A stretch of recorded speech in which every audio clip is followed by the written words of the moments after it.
Yo, what's going on, man? It's Podson Radio. We back. It's episode 78, a very special episode. Every episode is a special episode because we blessed just to be here, just to be doing this. So you got to thank God for another opportunity.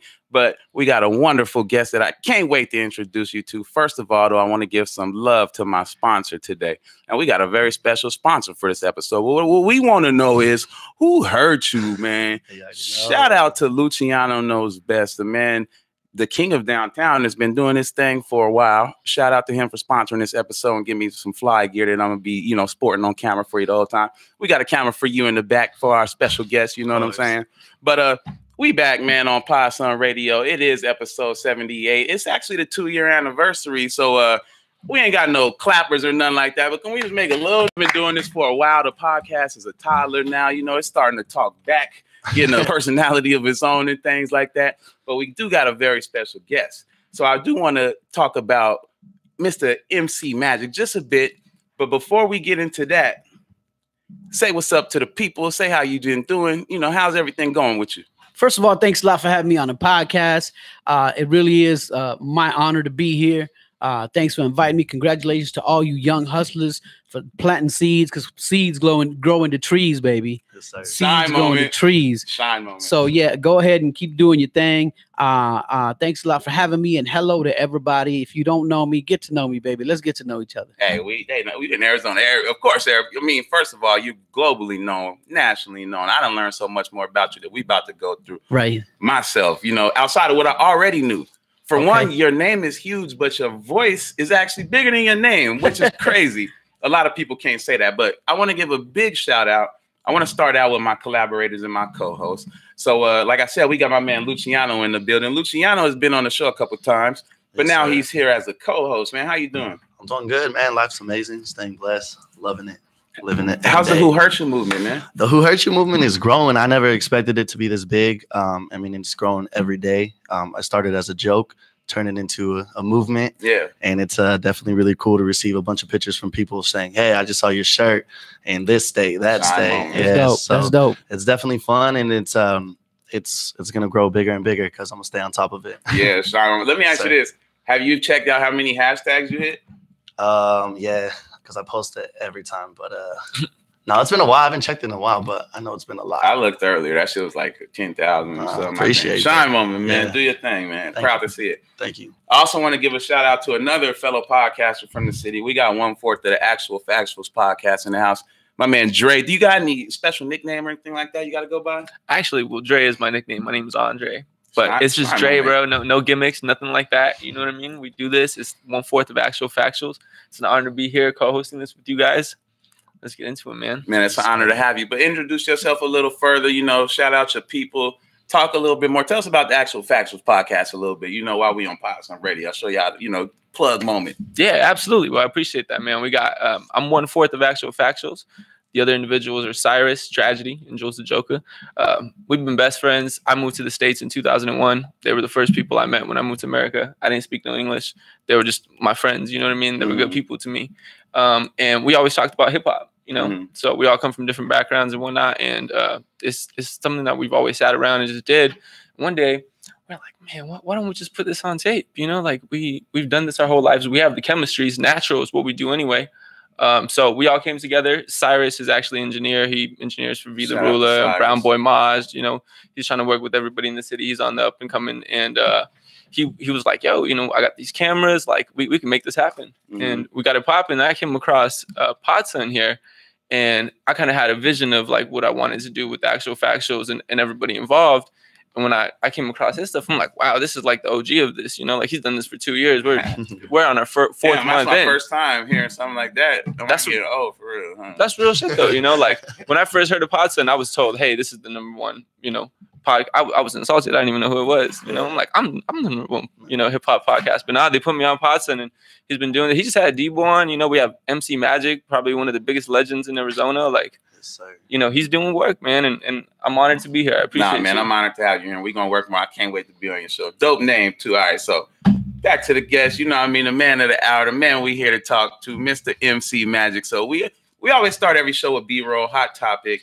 and I was going through your Instagram page, right? And I seen you took a little shot at Trump. First thing I want to talk about before we go into this, and this ain't no political show. Excuse my language. I don't want to curse too much with you, but what do you think about the government shutdown and Trump wall problem? Because he shut the government down because he's not getting. Ain't that crazy? The first president in history to push a button because of his feelings. Mm-hmm. Yeah, I think it's like a kid throwing a tantrum, pretty much. You know what I'm saying? He promised that Mexico was going to pay for this wall. They ain't gonna budge. So now he wants, the actual taxpayers to give him the money for his wall so he can make good to his people. Mm-hmm. I think it's a tantrum. I think it's really sad that he's holding all these 800,000 government workers hostage from their paycheck. Man. Some people live paycheck to paycheck. And so I think it's immature. Mm-hmm. I think it's immature. He tries to compare it to the government shutdown that Obama did. But it's different in many ways, like Cardi said, it was about healthcare. It's about getting people right, taking care of business. I actually had hopes that Trump really would be good for the country. Mm-hmm. But the fact of the matter is he's just good for the whites. Yeah. 100%, man. I mean, those, and it's sad it's the poor whites that vote him in, and he don't even give a fuck. He don't care about them. He don't care about them. Something that was swept under the rug. I was like, what the hell happened to it? They were talking about the pipeline that they were building through native lands, and the natives like, no, if you build it, it's gonna rupture. It's gonna ruin our water source. Mm-hmm. Well, the press didn't cover it much, but they did build it, and it did rupture. Wow. And they did ruin, water supply and land for these Native Americans, and they just continue to do these things, and it was Trump the one that was behind it as well. Right. And so big money always eats little money, especially in the business, in America. When it comes to business, it's not about you don't get what you deserve, you get what you negotiate. Yeah. And he's a negotiator. He's been a negotiator all his life. He's taken advantage of people in New York, the government in New York. His lawyer is a crooked man from New York. Nothing against New York, but no, really, I love New York. But those politicians in New York, like Giuliani and Donald Trump, they have one agenda, and it's just stack up their money, their future, their people. The whole building Trump Tower in Russia, all that stuff. We shouldn't have a president that's worried about his personal interests, his ego, his 100%. Name. He should be worried about the American people. And in case he didn't check, America's not just white anymore. You know what I'm saying? America is all flavors. Pot. All flavors. A melting pot, 100%. But I'm sure he knows that. I feel like part of that is probably the reason what he's trying to change. But I had heard somebody say, and actually I'll shout out the Breakfast Club. I think I heard on the Breakfast Club. They were like, he's probably shut down the government and trying to get this wall done because that's what he promised his voters as to get him in. So he's trying to rush it. What you think about that? This is what I think. Now, throughout history, politicians have always made crooked deals with business owners, make laws that make their business make more money. For example, back in the day, there was a subway system. In the early 70s, there was a subway system that was going to be built in Phoenix. Wow! But all the car salespeople said, no, if they build a subway, we sell less cars. So they paid off politicians. Wow. So the subway thing got scratched. Now everybody got a car. Wow! But if you guys ever go to New York and you ride the subway, that is the ultimate transportation method for humans, mass humans. The population here in Phoenix is growing. So anyway, I'm getting off topic. No, absolutely right. But I think he promised that wall money to a bunch of his cronies to go build it. You see what I'm saying? You see what I'm saying? That's what I think. That's what I think. He got a bunch of, wall building companies or whatever. And he's like, yo, if I get you 80 million, I need for 40% of that back. So he promised them government contracts. That's so crazy. Government is crooked, man. And I mean, I'm just speaking what I feel from what I've seen. If you read the writing on the wall, forget what people are saying, read what they're doing. Yeah, true. Shine moment, man. And that's a dope hat too.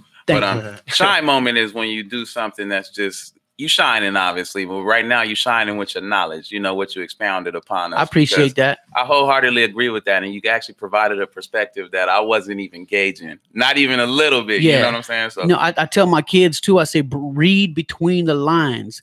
If he tells you I got 10, but you see him spend 30, he's lying. Yeah. You feel me? Shine moment. True. Oh my goodness.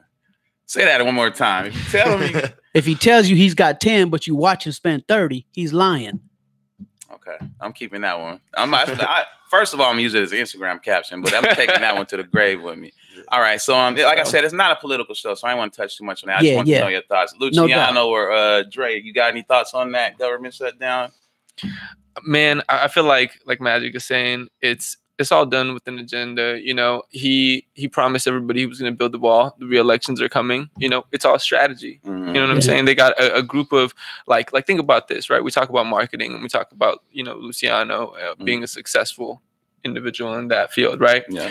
But if we take a step back and we look at when they run a political campaign, what did those people do? You know what I mean? Yeah. Like Luciano sells a lot of shirts, but these people sell a lot more votes than that. Yeah. They got PhDs in this shit. You know, they went to school for it. So I feel like it's all strategic, and you know, I don't even know if he wants to build a wall or not. You know, I don't know what his whole agenda is, but I know he wants to get reelected, and they're willing to do anything and make any sacrifice, which is not cool. He does know how to manipulate the media. So yeah, you do really never know what Trump's doing. What you think, Luciano? I mean, at the end of the day, wall or not, we're still gonna get over. That's all. I really mean that. Like, you know, and it's sad because building a wall really is not gonna do anything. They're gonna either crawl over it, they're either gonna dig tunnels and go under. You know, and it's sad because it's a very dangerous thing.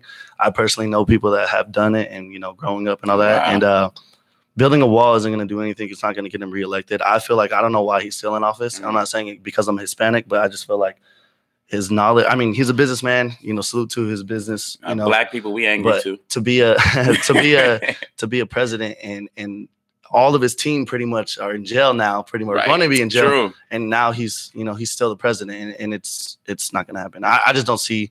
I keep saying it like, oh, January, he'll be gone. He'll be out. It doesn't make sense. Now it's March, you know what I mean? But he won't get impeached. He won't get impeached. But he needs to. Shine moment for you keeping up, though, just for even knowing that. A lot of young people wouldn't even know that a lot of people are starting to turn on Trump. But, okay, so for the man of the hour, man, let's go ahead and get into the story. All right, so talk about, I guess, maybe some of your own experiences with immigration. You know, segue, you know. I gotta say I love the United States and the United States system that has helped out people like myself.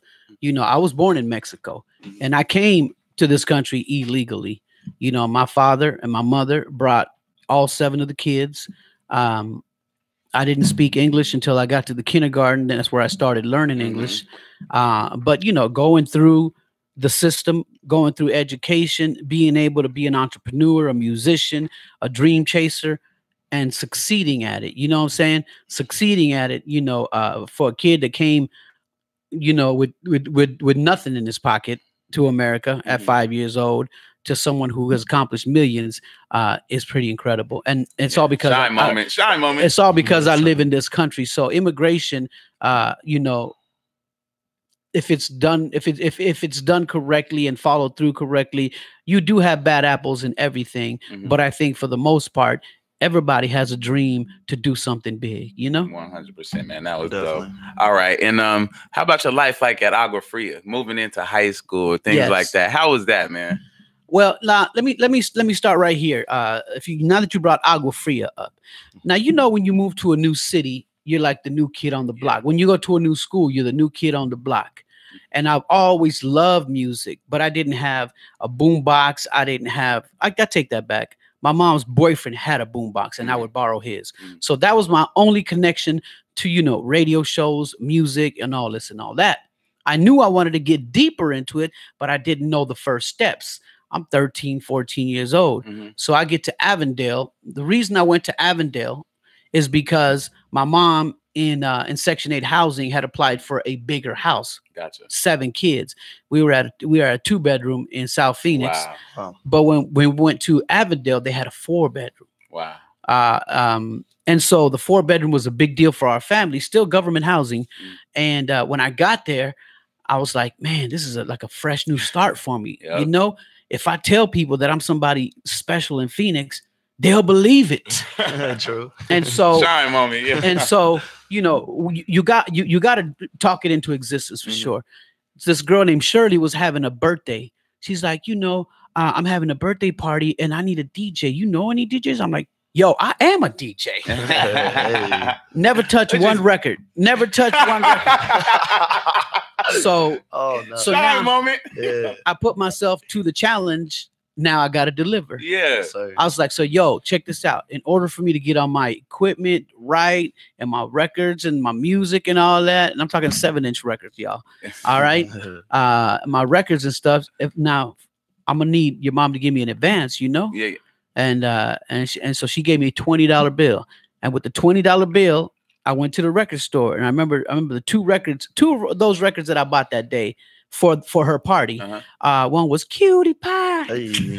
You're the reason why. Hey, one time. It was Cutie Pie, and the other one I remember was Zap. Zap Dance Floor was the big one. Let me see you groove it on the dance floor. Yeah. So those two records played all night at Shirley's party. And what I did was I took the stereo that my sister's boyfriend had in the living room. It wasn't mine, it was his. I took that stereo, set it up next to her mom's stereo. And so that's how I had two turntables. It's really two separate record systems, two separate speaker systems, everything. But that night I knew that music was going to be my life. Wow, nice. Man. That's actually some real hood stuff right there. Yeah, yeah. That's how it happened. And so that's me arriving at Agua Fria. Now my ego says, yo, I could do this. I could really do this. So I started applying to DJ at the school dances, and then I went ahead and got more equipment little by little. I remember I used to go cut people's yards. Now the lawnmower we had back then was one of those. Yeah, I mean, it was a lot of work to cut one lawn, and I get $5 for one lawn. My first $5 went to Radio Shack, put a turntable mixer on layaway. Wow. So I put it on layaway, and quick enough, it got up to $80. I got my mixer, and I was off, baby. I was off. Nice. I started making flyers. And throwing dances. I was doing Thursday nights at the local park, setting up, just having people come out. My thought process was, look, if I do a free jam on Thursday night, everybody would come out to the park, hang out, get some Sonic, have a good time. Dogpatch is where I lived. Okay, that's the name of the neighborhood. But that's the hood name. The government name of that place was Garden Homes. Got you. Okay. It was Garden Homes, but the gang there was Dogpatch. Rob told me to ask you about the Dogpatch. So you already asked DJ. He said you was Magic. DJ MC Magic. DJ Mr. Magic. DJ Mr. Magic. Yeah, okay. I actually started as the Magic Mixer. It was real fly names and DJs back then, like Grandmaster Flash and the Furious Five. Right. I'm like, man, how can you top that? You know what I'm saying? And so I went ahead and said, I'm gonna be the Magic Mixer. I'll just magically mix these records, And so from the Magic Mixer, eventually I figured, I want to get deeper. I want to actually write some of these songs. And so when it was years later that I actually wrote music and started putting beats together and stuff.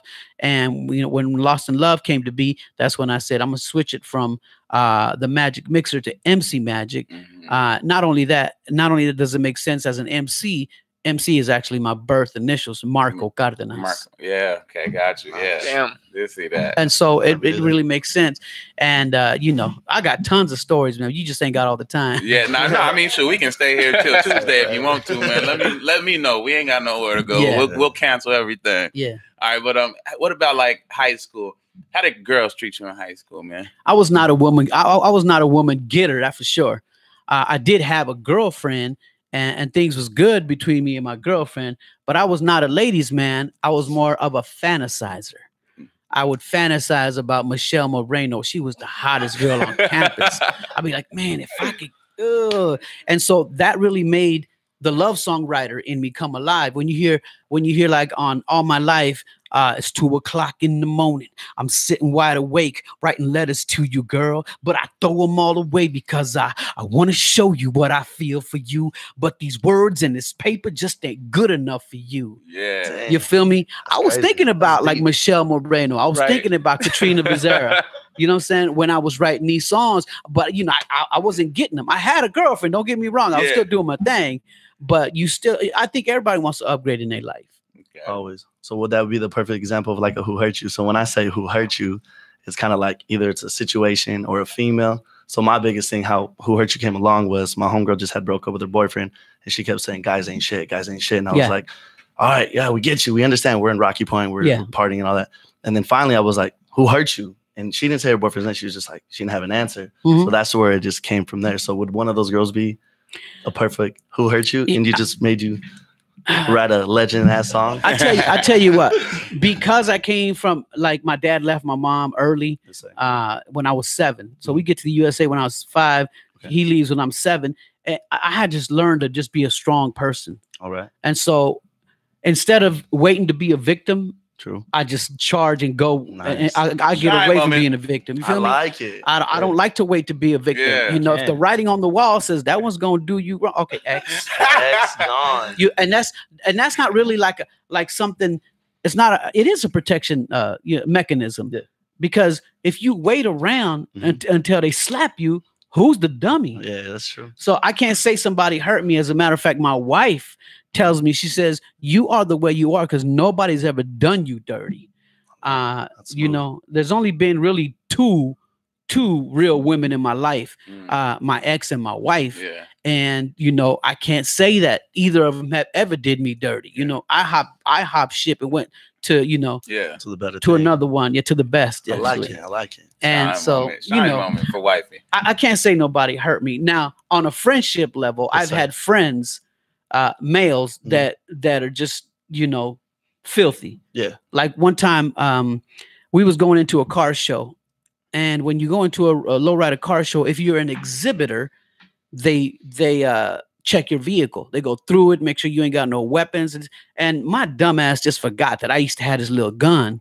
and it was it was either under the seat or in the glove. I just completely forgot because I never used it. I'm not a violent person. I just had it. And they said, yo, you can't bring this on the grounds, man. And my friend, David, he said, don't worry about it. Let me go put it in my car, and then I'll give it to you later. So he took it to his car, and I forgot about it. You know, 2-3 weeks later, I'm like, yo, D, I need to get that gun back. You know, that's my piece. Yeah. And so he's like, yo, man, I don't know where it's at. I'm like, what do you mean you don't know where it's at? Long story short, it took years to find out the truth. He actually went and pawned it the same week. And so, you know, a lot of times, like, that's a friendship moment that I'm like, okay, you're done. That's exactly. Throw it away for what? A couple $100? Whatever. You know what I'm saying? It wasn't worth it. Not about the gun. It's about principle. Yeah, that's. But if you sell yourself short like that, you already was on some. You know, cheap people do cheap things. Yeah. So, that's who hurts you. That's my hurt you. Absolutely. Yeah. All right, no shine moment for that. That was a good story. I like how you got really introspective on that. But okay, so do you ever run into girls like Michelle Moreno or I forgot the other girl name already? You ever run into old people from high school like that? Yeah. Even love or hate, or maybe people who like are shocked to see the level of success you had. Yeah. Well, I'm so old that when I see people my age, I'm like, yo, it's you know, people. How can I say this? How can I say this? You know what I'm saying? Without being mean, it's kind of better to remember who you were than to see what you've become. Yeah. Because it's a beautiful memory. And then when you see it, it's like, oh, for real? Damn, what happened? And it's sad, but that's just how I feel. Yeah. No, you're absolutely right. I'm only 27 and I already experienced that. There you go. See? True. I'm 52. Yeah. I will be 52 this year. Yeah, man. Yeah. Shine moment for that, man. It's love, baby. It's love. Every year is a blessing, man. 100%. Yes, it is. But yeah, no, I was just curious about that because I always think about stuff like that. But my man Trey, you got any questions, man? Yeah, I was actually wondering. So it seems like before we got in here and we started doing this, right? You were talking to us about Soulja Boy and the Breakfast Club interview, right? And prior to this, you know, I've always looked at you as one of the OGs that paved the way for this. But I didn't know how up to date you were with what's going on. Halfway through this, you're talking about Cardi B. You're talking about 6ix9ine before this with me. You know what I mean? Like, what do you feel about this new wave of music? Well, I like 6ix9ine, the personality that he was online, more than I like his music. And so it's slowly have become not about the music, but more about the personality. That's why there's girls that just do their makeup and they're superstars on Instagram. True. They got no music, but their personality is what people love. And so it's changing. It's changing. And it has changed to where however your personality is, that's exactly how you can cash in. And that's what people have been doing. And the rappers are doing that as well. There is your OGs that are going to say, ain't no substance in music today. Ain't nobody talking about Trump like he should be done. Right. And that's true to a point. But music does go through phases as well. You know, when you listen to like Fleetwood Mac, their songs are about them sleeping with each other and doing each other wrong and stuff like that. Right. And, you know, I'm probably talking about something you don't know nothing about. That's how my eyes got big a little bit. Yeah. But those songs are huge hits. You know what I'm saying? One of their biggest line is players only love you when they're playing. Okay. That's a big Fleetwood Mac record. Yeah, now I need to know all about it. Yeah. Now that's deep. And you know what? The bottom line is I love this shit. I love it all. I love the music. I love the beats. I love an 808. I love a talk box. Ooh, yeah. Let's go. Can I run away with you? I want to get lost in love. I mean, I just love it. Right, let's go. When you Podson Radio on that. It's back to 7th grade right now. Yeah. I love it. You got it locked on Podson Radio, Arizona. That's fine. One more time. Or you can say shine moment. Shine moment. I got the clips over here. Here we go. Shine moment, baby. Shine moment. Yeah, that's fly. I like that. We don't even need to do a drop now. All right. So a couple more questions before we get into the records and stuff like that. All right. So how was your family's outlook when you were still kind of coming up, or maybe just out of high school when you was really finding yourself in music? Like, were they supportive of you? Were they like, yo, what the fuck? I gotta say, you know, I told you guys already earlier that my dad left the family early, so he really wasn't around. But my mom has always supported me. You know, she's always been right there for me whenever I needed. I mean, one year I was actually a break dancer, had a group called Versatility, and we were in the Billy Moore Days Parade. That's a thing in Avondale. The Billy Moore is one of the founders. Okay. So we were in the Billy Moore Days Parade. My break dance group, we took a platform, probably about 3 sheets of 4x8. So that makes it like a 12x8. Platform. We put it on top of a flatbed, and we was breakdancing in the parade. Was creative as hell. Oh yeah. Yeah. That was. I mean, shoo. That was probably 91. No. Take it back. That was probably 87, 85, 87 around there. Yeah. And so we was breakdancing in the parade, and you know I didn't have a car back then. So my mom's boyfriend, he went in and borrowed a flatbed from where he worked, and we put it on top of there. And so my support from my mom has always been 100. You know what I'm saying? 100. My little sisters, they was always just sitting there watching me. You know, definitely really proud of me and what I've done. And my older sisters, I think they were so wrapped up with their love lives that really didn't pay a whole lot of attention to what I was doing in the beginning. Gotcha. You know? Yeah, ain't nothing wrong with that. I mean, understand. Like I said, I got sister, I got daughters, I got girl family, and I tell them all nowadays, I'm done dealing with y'all. Do whatever y'all want. All right. So, how did your confidence with women kind of start changing as your music grew, or did it not? I can't. Even though I write love songs, I can't say I'm a real woman getter. But I've been married 24 years. I've been married 24 years. To my wife. Oh yeah, it's a blessing, such a blessing. And so I think if you listen to my music, it's always not always about love. We have other type of records as well, but it's predominantly about love. I think it's important to be real to your music. And like I couldn't rap about gangbanging because that really wasn't me. Coming out to Phoenix was kind of gangster, but that's as hood as I could probably sound get. Was gangster, right? Yeah. Did you listen to Welcome to Arizona though? Yeah, and AZ side actually kind of was too. But hold on, I got something for you. Yeah, I'm coming out the city called the PHX, clocking niggas at the swap meet, selling tape cassettes. Now fools want to talk while I'm trying to get paid. You know you can't pay the minimum wage. I mean, I can't say that's gangster, but if it's truth, it's the truth. It's not gangster. The line, it's the music. The bass line was like that 90s. Somebody from South Central would have took that. That was a rock. You know what I mean? That was a rock-a-dollar beat. Yeah, somebody from South Central would have been like, "Hey, cuz, I'll take that." Like, you know.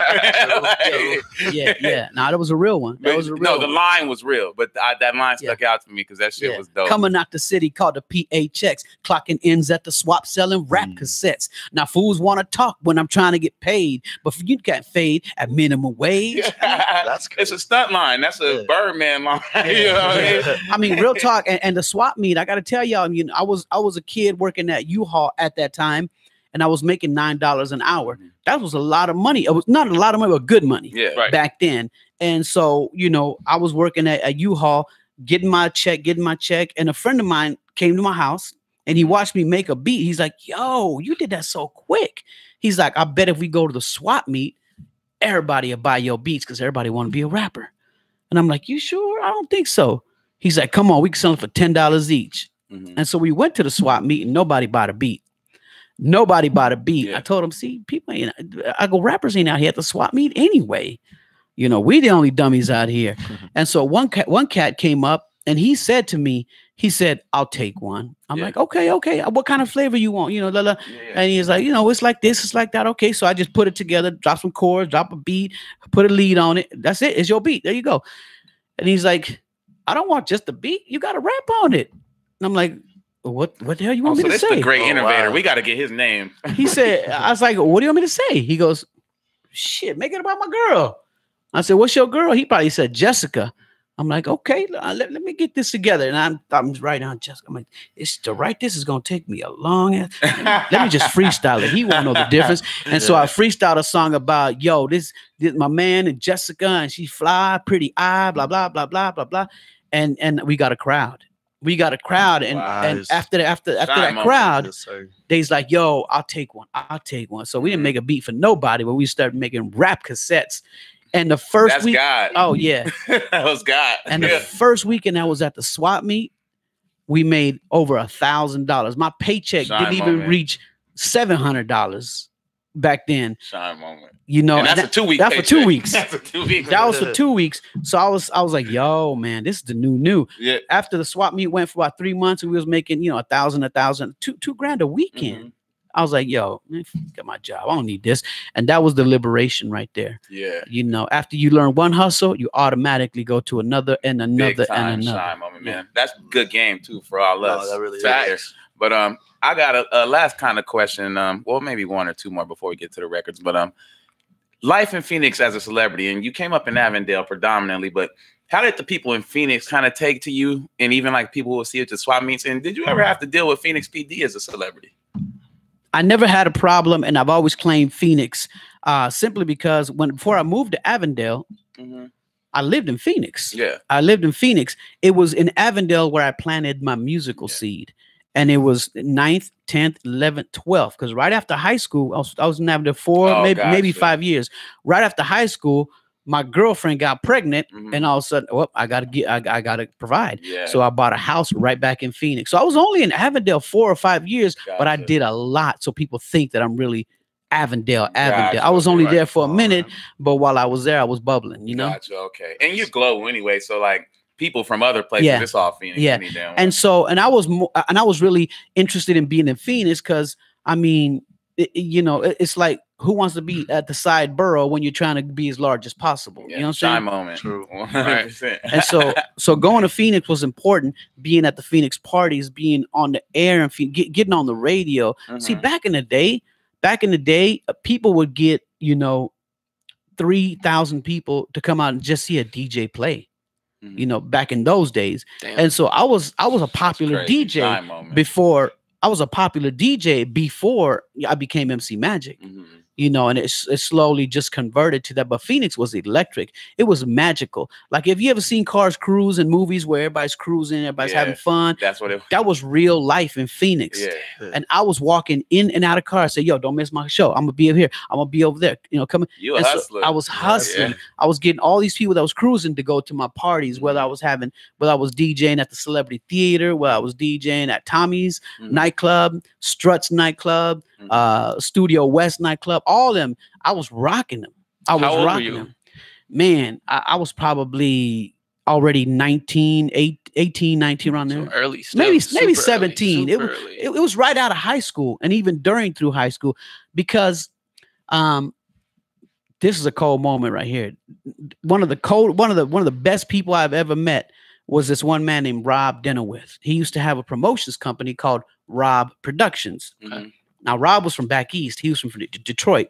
But for some reason, he was in Phoenix. I don't know why he came to Phoenix from Detroit, but he was here and he was throwing parties. And I kept hearing his name on the radio. Brought to you by Rob Productions. Brought to you by Rob Productions. And on 59th Avenue in Camelback, there was a little nightclub called the Roxy. And so it was a Wednesday night. And the radio said, yeah, Rob Productions at the Roxy invites you to come see the Talbot System. The Talbot System were popular DJs then too. And I'm like, I'm gonna go meet this cat. And I went to meet Rob, and the promoter of the event on a Wednesday night was standing out front of the club. Wow. Because there was nobody there. It was dead. It was a Wednesday night. And I'm like, yo, I'm my name is Marco. I'm DJ Magic, and I want to work with you. First I said, I'm looking for Rob Productions. He's like, yeah, who are you? So I introduced myself, and he's like, I'm him. Yeah. I am Rob Productions. I'm like, you know what I'm saying? Yeah. And I'm like, because he was a celebrity to me, a celebrity promoter. Yeah, right. I followed the money trail, and he was the one. Yeah. And so he said to me, are you willing to work for it? That I'm like, you don't even know. He's like, check this out. I got a concert coming up. I got a concert coming up at the Celebrity Theater. You ever heard of Lisa and Cult Jam? He said they're performing at the Celebrity Theater. I will let you DJ through the concert and DJ the after party if you can prove you really want it. I'm like, I got this. What do I need to do? And he's like, I take that back. The Celebrity Theater was the after party. The concert was at Gamage Auditorium. Gotcha. Gamage is at ASU. ASU. Okay. So he's like, I have this concert planned. What you need to do is make sure that every single car in the lot has a flyer. Gotcha. Come to the after party, because he didn't promote the after party. He just made flyers for the after party.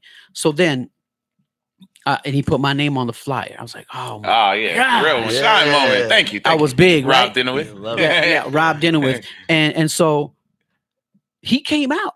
This guy was having like a sold out show at Gamage Auditorium, 16,000 people. And he came out to check on me. Wow. He came out to check if we was doing my job. Obviously, me and my friends from Dogpatch, we had already blanketed the whole parking lot. Wow.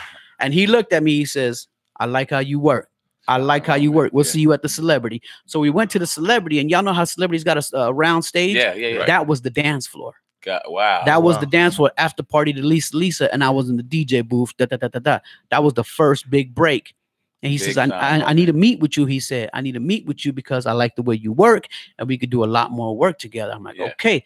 And when I met with him, he said XYZ. He says, look, I have nightclub gigs too. I have a country shows. You probably don't listen to the country station, but I'm at Denim and Diamonds. I'm at Lucky's. I'm at here. All these clubs was cracking. And so he gave me flyers for all of them. And my job was to go to other places and just promote his shows. I was a street promoter at that time. And but when I went to meet with him, I told him, I was like, but I ain't got no ride. I don't have a car. I mean, I'm down to do the work. And he had a brand new little pickup truck sitting in the driveway. It wasn't really fancy. It was a Mazda B2000. But if you bought it new back then, it was a $10,000, $15,000 car. Oh no. And he goes, do you drive stick? I'm like, of course I do. Again, you got to lie sometimes to get to the next level. Sometimes you got to tell a little white one, to get the gold. Right. Exactly. You feel me? And so, he's like, okay. He goes, as long as you're working for me, this is your vehicle. And he just gave me a car. He goes, all you got to do is make the payments. The payments were $180 a month. And when I got done paying it, he signed over the title to me. Shine moment. Great. Nice. And that's a shine moment. The fact, because I know you've met a lot of people, just the fact that you would call him, the greatest person you've ever met. Shine moment for whoever he is. That's amazing, man. More than amazing, honestly. That is amazing because, we often give people chances. We, people that have the opportunity, they'll give chances. But a lot of folks ain't hungry enough to take the chances. If I call somebody that I heard sing at a nightclub or opening up for one of the concerts, or I'm like, yo, I like the way you work. I'm gonna be in your city this date, and they tell me, oh yeah, that's the date of me and my girl. We got a date. I can't make it. Yeah, can we reschedule? I'm like, fuck that. You don't want it. You don't want it. You ain't hungry enough. Exactly. Sometimes you gotta prioritize. Yeah, you feel me? You gotta prioritize. Sometimes you always gotta prioritize. Yeah. What's important? I mean, you could be with your girl any day of the week, any day, or whatever it is. You know what I'm saying? And I'm the type of person that, my wife tells me, you're so damn emotional. You change plans on the spur of the moment. And I will. I can be honest with you. I forgot about this podcast. Shine moment. Hey, Shine. I forgot about the podcast, and I got another session I got to get to right now. We're filming a acoustic video tonight. Yeah. And so I told my dude, I said, I got to push you back. I got to go do this podcast. That's my word. You, man. That's my word. God bless. And so you got to prioritize, and you got to show up. Mm-hmm. Showing up is half the battle. Yeah, 100%, you know what I'm saying, man. True. That's how great things happen, man. And I feel like we're like somebody like Rock, shout out iRock. Great things just always happen. So he know what he was doing.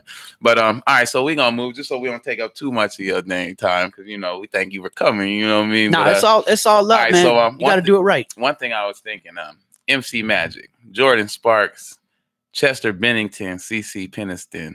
I think that's like the Mount Rushmore of Arizona music. Wow. I mean, to have my name in that bucket, man, I'm just, I'm humbled. I really appreciate that. Do you see any other? Are you into the Arizona scene? Let me ask you that first. I always rock an Arizona jersey when I do. Some Phoenix Suns, but Arizona not like Cardinals, the hip-hop because scene. AZ is my heart. Mm-hmm. But nothing. No disrespect to the up and coming guys that are struggling. Mm-hmm. Y'all got to work so hard that I can't ignore you. Yeah. Not I got to make an effort to come down and see you. Got you. And so you feel me? You got and that's everybody, not just Arizona. Level up. You got to level up. That's everybody. It's and so I've met tons of people way more famous than me, and when they see me working, they always, like you said, I've had tons of people make me promises. Yeah. Like when I saw Ray J was dancing around me on stage going, no, Magic, no, you gotta call me. We gotta do a record. When he saw me work the talk box, he was tripping. He was tripping. And again, text, call, he just never happened. Yeah. And so, in the heat of the moment, anything happens. That's why girls get pregnant by accident. Shine moment. Hey. Wow. You're absolutely right. And that's why in my favorite podcast is Nori's Dream Champs. That's how he do a lot of his bookings. Like he's a rapper already, so he'll be in a club with him. Like, you want to do the podcast or not? You know what I'm saying? Yeah. Let's go do it right now. I'm not doing it. Be like, it's right down the street. Let's go. Exactly. Yeah, that's me. We'll fire this all up. All right, so let's get to the records, man. All right, so I listened to the entire Lost in Love album. Obviously, I went through a lot of, but the NB Ridaz stuff I had already heard. You know what I'm saying? So I went back to the Lost in Love album this morning, and it just made me curious. Who you grew up a fan of, like musically, like, because even the gangster thing I said is the sounds. Yeah. Even the R&B, it's more like I don't know. It makes me think of Menace to Society the whole time listening to the album. Okay, man, I appreciate that. Now, that album is actually called Don't Worry. Lost in Love was on it, but the title track is called Don't Worry. Apple Music, I think they got it as Lost in Love. No, there's a Lost in Love probably as a single, man. Oh, okay, gotcha. But the album is called Don't Worry. We'll look it up. Look it up. It's called Don't Worry. And that was my debut album. Now, I had been working on music, a good 3 or 4 years before I released that joint. And Lost in Love, in 95, when it came out, it was already a 3-year-old song. Wow. It was already a 3-year-old song. And so it's a lot harder to put a CD together back then. You got to book studio time. You got to, it was a lot different. No internet. Magic guys, no internet. No home studios. Yeah, no home. Well, I had a home studio. Well, a real home studio. Yeah, I had a home studio. All my biggest hits was recorded in my house. All of them. That's crazy. Yeah.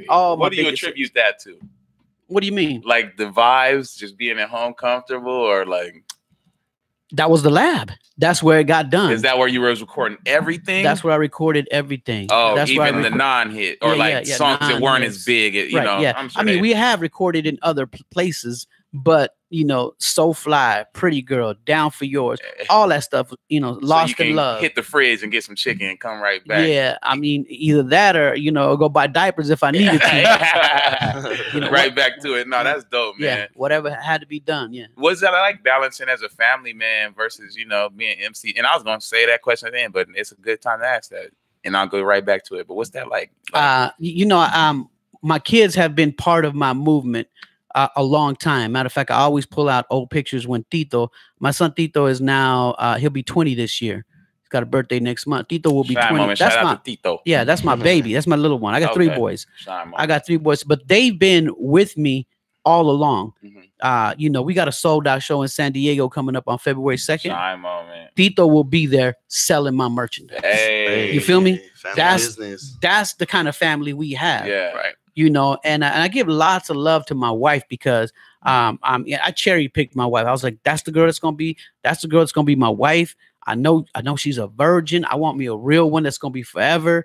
And I had that kind of mentality. I just didn't want something that already had a built-in history or problems. You know what I'm saying? That was just my mentality. Yeah. Baby daddy. Yeah. The Bible says in many instances it glows like a young man when he marries a virgin. And that's the feeling that I get, Yeah. And so my family has been built around that. Now, none of us are perfect. I think the closest human being to being perfect that I've ever met is my wife, because she's been down with me. Shout out to her. Yeah, down with me, really hold me down, really just whatever. And she never got in the way. Matter of fact, before Tito was old enough to run the merchandise and then Daniel run the merchandise, she would run the merchandise. And she would tell me, don't you call me any cute names while your fans are around. Don't look at me. Don't try to hug me. Don't try to kiss me. When your fans are around, just be you. All business. I need me a wife. Yo, shout out. Right. I need me a wife. Dre got a question, but seriously, Lucy, shout out to her, because that's major, and especially even nowadays. Please, girls are like, nah, you better let everybody. Nah, you better post me and let them know. Yeah, you better tag. Yeah, why ain't you post me? We've been on 3 dates. No, big time shine moment to wifey. All right, go ahead, Dre. I was just gonna ask you back up, when we were talking about the different artists in Phoenix, right? You were saying that nobody's really going that extra mile to impress you. But what I did want to ask you, who was your favorite up and coming Latin artist in Arizona? Like, who would you pass the torch off to at that point of time, if that ever came to be? Yeah, I mean, first of all, I can't pass the torch. Because it's not mine to pass. Everybody's got to build their own legacy. You know what I'm saying? I like that. I can never be Roger Troutman. Okay. Roger Troutman, even though the gift of the top box came from him, I'm not ever going to be close to being as legend. We can't just gloss over that. Yeah, you can't. Just to tell me, who did Michael Jackson pass the torch to? Nobody. Right. Ain't no other Michael Jackson. No, right. Never will be. And so that's what we got to do. We got to focus on building our empire. And I didn't mean to shit on any local artist, because I got a lot of love for Futuristic. I got a love for J. Rob the Chief. Yeah, I got a lot of love for Mob Fam and Dan G. There's a lot of people out here doing it. But I've seen them. You see what I'm saying? And I was just saying in general, if I don't know about you, it's not because you ain't good enough, or because I don't got time to search. I gotta see what the Breakfast Club done posted. Yeah. Right. Then you sold your boy. Yes. No, but I'm just telling you. No, absolutely. I'm telling you that because time is our most valuable asset. We're all gonna die, and our time is gonna be gone. Agreed. True. Time, and so what you do with your time really dictates how much money you got in the bank. And so if you broke, you're doing something stupid with your time. True. I mean, it's just really what it is. Mm-hmm. And so my time is really I'm greedy with my time. I really am. Hey, I respect that. Yeah. I respect that. You giving us all the captions, man. Right. Wisdom today. So we'll go straight back to the album. All right. So just talk about, I guess, the making. It was made in the studio. More, some of the influences and more. I even want more, like I was asking, just some of your specifically hip hop that you was listening to at that time. I was definitely always listening to what was hot. Like, people ask me, what kind of music or what music influences you? And really, a lot of people don't realize that we're mostly influenced by hot records. Mm-hmm. Whatever is the most popping record out, that's what influenced me. And more bounce, cop, more bounce. Yeah. It's like a disease when it gets you. It's like a virus. It gets in you. Yeah. And so that kind of stuff really got me. But when he did that, and then I listened to Computer Love, I'm like, oh, this is way much more my lane. Yeah. And so songs like Roger and Zapp's love songs, they influenced me. And I was a real big fan of anything that Babyface produced. You guys might not know a lot of Babyface records. I do. But I was Babyface, I mean, yeah. I was a lover boy. So I was 10 years old singing all that shit. Not only as an artist, but Babyface wrote and produced some of the biggest records on Bended Knee. All the records that made Boys to Men such big, what was the one? Till the end of the road. Yep, when you all and your that girl stuff. fall So out. Classic. All those songs, they was really, my influence. But I came to realize even later in life that I was influenced before I even knew I was being influenced. When I'm on the couch playing a game or drawing or doing whatever music my mom was playing in the background, it was like getting ingrained in my soul. So when I listen to old Mexican music, it's like, oh, I know this song from somewhere. I just don't know where. My mom played it or the radio was on or something. It just becomes a part of your fabric and your thread. That's why folks that grew up like, back in the days, they listen to music that was recorded in the 60s and it's like brand new, whether it's the Temptations, whether it's Curtis Mayfield, Otis Redding, you feel me? That timeless sound. Yeah, and that's because your grandmas and your pops. And so I've slowly been influenced by a lot of music, but at the same time, whatever was popping. I remember there's a line that everybody knows, but I guarantee not one person in this room could tell me whose record it is. There's a line. It was the first time it was on a record. It went, the roof is on fire. We don't need no water. Let the motherfucker burn, baby. Yeah, everybody know the line. I don't know that song. Yeah, I don't know. Your mom is raising her hand. I think she knows. Africa Bambaataa and the Soul Sonic Force. It was not Africa Bambaataa.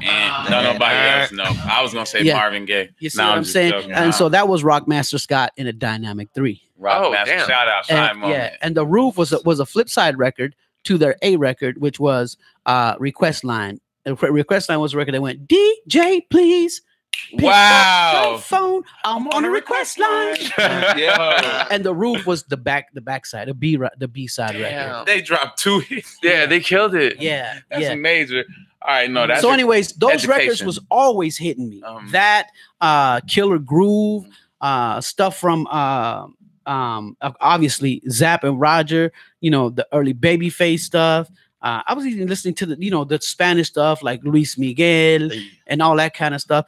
And so, I mean, really, it's just I think we're influenced by all good music because the non-good music, nobody play it. Yeah, shine moment, shout out. No, that's amazing. That's why I asked the question because, like I said, I sit there and it's Don't Worry, but I listened to the whole thing earlier, and it's just the sounds of it and the feel that it gave me. It was like, and I'm a guy who and this is my show, my views. So this is me. Like I smoke, you feel me? So it was something I could sit there and smoke to, And I'm like, yo, this shit fly. And that's a compliment to me because real talk, I never been drunk or high one day in my life. Wow, never. Major shine moment. Not once. Major shine moment. Oh my goodness. That's gonna lead to some more questions. But actually, I got a question at the end, kind of. But I kind of want to stay on the music just a little bit. But all right, so traveling and tour after the Don't Worry, what was that like? Almost non-existent. Really? Because even though I dropped Don't Worry, it's my solo album. I'm selling it at the swap meet right next to these custom raps that I'm doing. I'm building a fan base. The guys at the radio station were not checking for me. Gotcha. And they were the gatekeepers. Now keep in mind, there's no internet. So if the radio doesn't play it, people don't know about it. It wasn't till after my album was done and a year later, this one kid came to my studio. I was hired to produce a commercial for an upcoming concert. And James, the promoter, he said, it's going to be voiced by Kid Corona. He's a DJ from Tucson. I'm like, voice whoever. Just bring him on down studio. I'll cut it up and we'll get it done. Yeah. Because that's something that I do too. I do, production for commercials and things like that. I didn't know that. Yeah. Oh, yeah. Moment. Yeah, I've been doing that. I work for agencies, publicity agencies. Even the radio station recommends me to their clients. Anyway, long story short, Kid Corona came to the studio that day, and he read his read. I said, "You can stay. Let me cut it up." I edited it down, gave him the commercial, and he was like, "Wow!" He worked at a radio station, worked at a radio station in Tucson, and he's like, "Wow!" He says, "Nobody at the radio station works like this. how'd you get it done so quick? And it sounds so clean. He's like, Magic, I owe you a favor. I'm like, no, I'm being paid for this. James is paying me. And he's like, no, he goes, I owe you a favor. He says, tonight when I'm on the radio, I'm going to play any one of your songs that you want me to play. And I'm like, play Lost in Love. And so he played Lost in Love it was 96, actually. A year after the album came out. He played Lost in Love. And he's like, he called me. He's like, Magic, everyone's requesting your record. Like, I got to play it again because I'm getting so many requests. So he played it over and over that night. And I don't know if he got in trouble or whatever, but the owner of the station called him in to say, what is this record Lost in Love that everybody's talking about? And he's like, oh, yeah, I'm sorry. Like, no, we want to know. The owner of the station happened to be Art LeBeau. Wow, Simon, big time. And so it was really Art LeBeau, the one that's like, that's a good record. We're gonna play it. And so he started playing it not only in Tucson, he took it to other states because Art LeBeau had a syndicate radio show. Yeah, that's and so really I started building outside. And even then I wasn't a big hit. I wasn't doing a ton of shows. I would do lowrider shows, high school things and stuff like that. Simply because even if they heard me on the radio in other states, they didn't have, there wasn't a website to search to go, how can I get a hold of this kid? Yeah, right. You know what I'm saying? It was non-existent. So the hustle was 10 times tougher. And it died down. It died down after that. The next year I started working on my second album, right? And I didn't even have the title for the album yet. I just started recording songs. And one of the songs I had this beat. I sampled the snare from Armand Van Helden. He had a real beat called the Funk Phenomenon. The Funk Phenomenon. So I took that, and that's the same snare that you hear on AZ side. Take a little trip. Yeah, take a little trip, man. Okay, got you. I did not write that record. I produced the beat, and my homeboy DJ Too Swift said, Magic, there's this rapper from Glendale. I need you to hear him. He got flow. I'm like, well, I'll give him a beat and see what he comes with. And when I dropped it off to Zig, I said, I really want to do a song about Arizona, something about AZ. And he was working at Ashley Furniture Warehouse back then. He was in the warehouse, and I went and dropped it off at his job, gave him a cassette, and he told me, I'll be ready tonight. I'm like, okay, come to my house. Let's record. And when he came to the house, I dropped the beat, and he said, take a little trip. Hey. And what's take his a little name, trip, man? That's Zigzag. Zigzag of the NB Ridaz. Got you. Yeah. And that's why we was going to Nastyboy Klick, man. So the Nastyboy Klick record. What's the name of the first Nastyboy Klick? The first single was Down for Yours. If you down for that's mine. the Roger and Troutman. That's the one they helped you on, right? Yeah, and there's a story behind that as well. Let's go. Okay, so as soon as I recorded my first song for my second album, my sophomore album, Take a Little Trip with Me, it was AZ side. I definitely wanted the word AZ in there to represent Arizona. I started working on more songs. I met this rapper called Buki Loke. Shout out Buki. I did a podcast. Yeah, that went to North High School. He was 19 years old when I recorded with him. Maybe not, maybe younger because he was still in high school. And so I hope he was younger than that. Yeah. 6 years senior. I'm confusing him with Mooshak. My bad. So anyway, so Buki was in high school. I picked him up from high school, took him to my studio, and we recorded a few songs. There's a song called Buki's Freestyle, right? It was not even part of the Nastyboy Klick project. It was just one of the songs that me and Buki recorded, you know, and we built like 3 or 4 songs that ended up going on the album with Buki. And so I'm working with Zigzag. I'm working with Buki. DJ Too Swift introduced me to Dos, and Dos was another cat from Glendale. And he's like, yo, man, I want to hire you to do a song for me. I want to hire you to do a song for me. Now, my second album has not come out. My second album has not even take shape, but I am working on a bunch of music. I own Nastyboy Records. I established my label. So I'm thinking, you know what? Since I got so many features on this album, instead of calling it an MC Magic album, let me just call it like a compilation from Nastyboy Records and Nastyboy Klick, the click that fucks with Nastyboy Records. And that's really what it was. It was Nastyboy Klick was not supposed to be a group. It was supposed to be a compilation. Okay. Because that's why Buki Loke is on it. We got the Zigzag record. So I didn't do it. It wasn't. I got you. Okay. And so people, when they heard Nastyboy Klick, who the fuck is this group? You know, it blew like that. It went hard. Damn. You heard Buki now? Yeah. Yeah, no doubt. That's how the hood be. Yeah. Yeah. All right. So, go ahead. My bad. And so what happened was, it was Dawes who came to my studio. He's like, I want a love record, kind of like your Lost in Love record. I'm like, okay, how you want to do it? And I said, say this on the mic, say down for yours if you down for mine. And he recorded it. I sampled it, and it became the basis to the hook. Wow. And then we built the chorus around it. It said, loving you this way, I never lead you astray. Is that the Madonna? No, that was later. Oh, that's another record. Now when we got the sample from Madonna, it was a remix of AZ Side. It was a remix of Take a Little Trip with Me. And so Madonna cleared that sample. They said Madonna had never cleared any samples. That's what I seen. Legendary. Anybody. Damn. Yeah. That's a major shine moment on Podson. Yeah. Well, let me finish telling you about Down for Yours. So while I was recording music and doing a song for Dawes called Down for Yours, I heard it. I'm like, yo, man, this probably needs to be on my Nastyboy Klick compilation. And Dawes is like, I don't care. Put it on. Let's do it. Let's get it out there, you know? And so I was listening to the record over and over with that loving you this way. And I'm like, man, you know what would make this record magical? If Roger Troutman did some talk box on it. That was going in my mind. Simultaneously, one of my commercial accounts that I did commercial production for, Dr. Stone, was so happy with his commercial that I did for him on the Spanish channel. He was making like $100,000 per office every month. Damn. You know, Money. he's like, he said, it's gone crazy. He says, whatever you need, Marco, I'm going to help you. Yeah. And I'm like, what do you mean help me? Whatever you need, I want to help you. Because, you know, he was making a lot of money with this commercial that I made for him that went, dos, 95, 95. That was a chiropractic commercial. And she's laughing because she knows which one it is. I know exactly. I did not know. Right? That's crazy. When I did the dos, 95, 95, the reason I did it like that was because I asked him, I said, Dr. Stone, what is the most important thing you want people to know about your clinic? It was a chiropractic office. And he's like, the number that when they get in an accident, they call me. I'm like, that's what we're going to do. That was the first ever anybody sang a number in.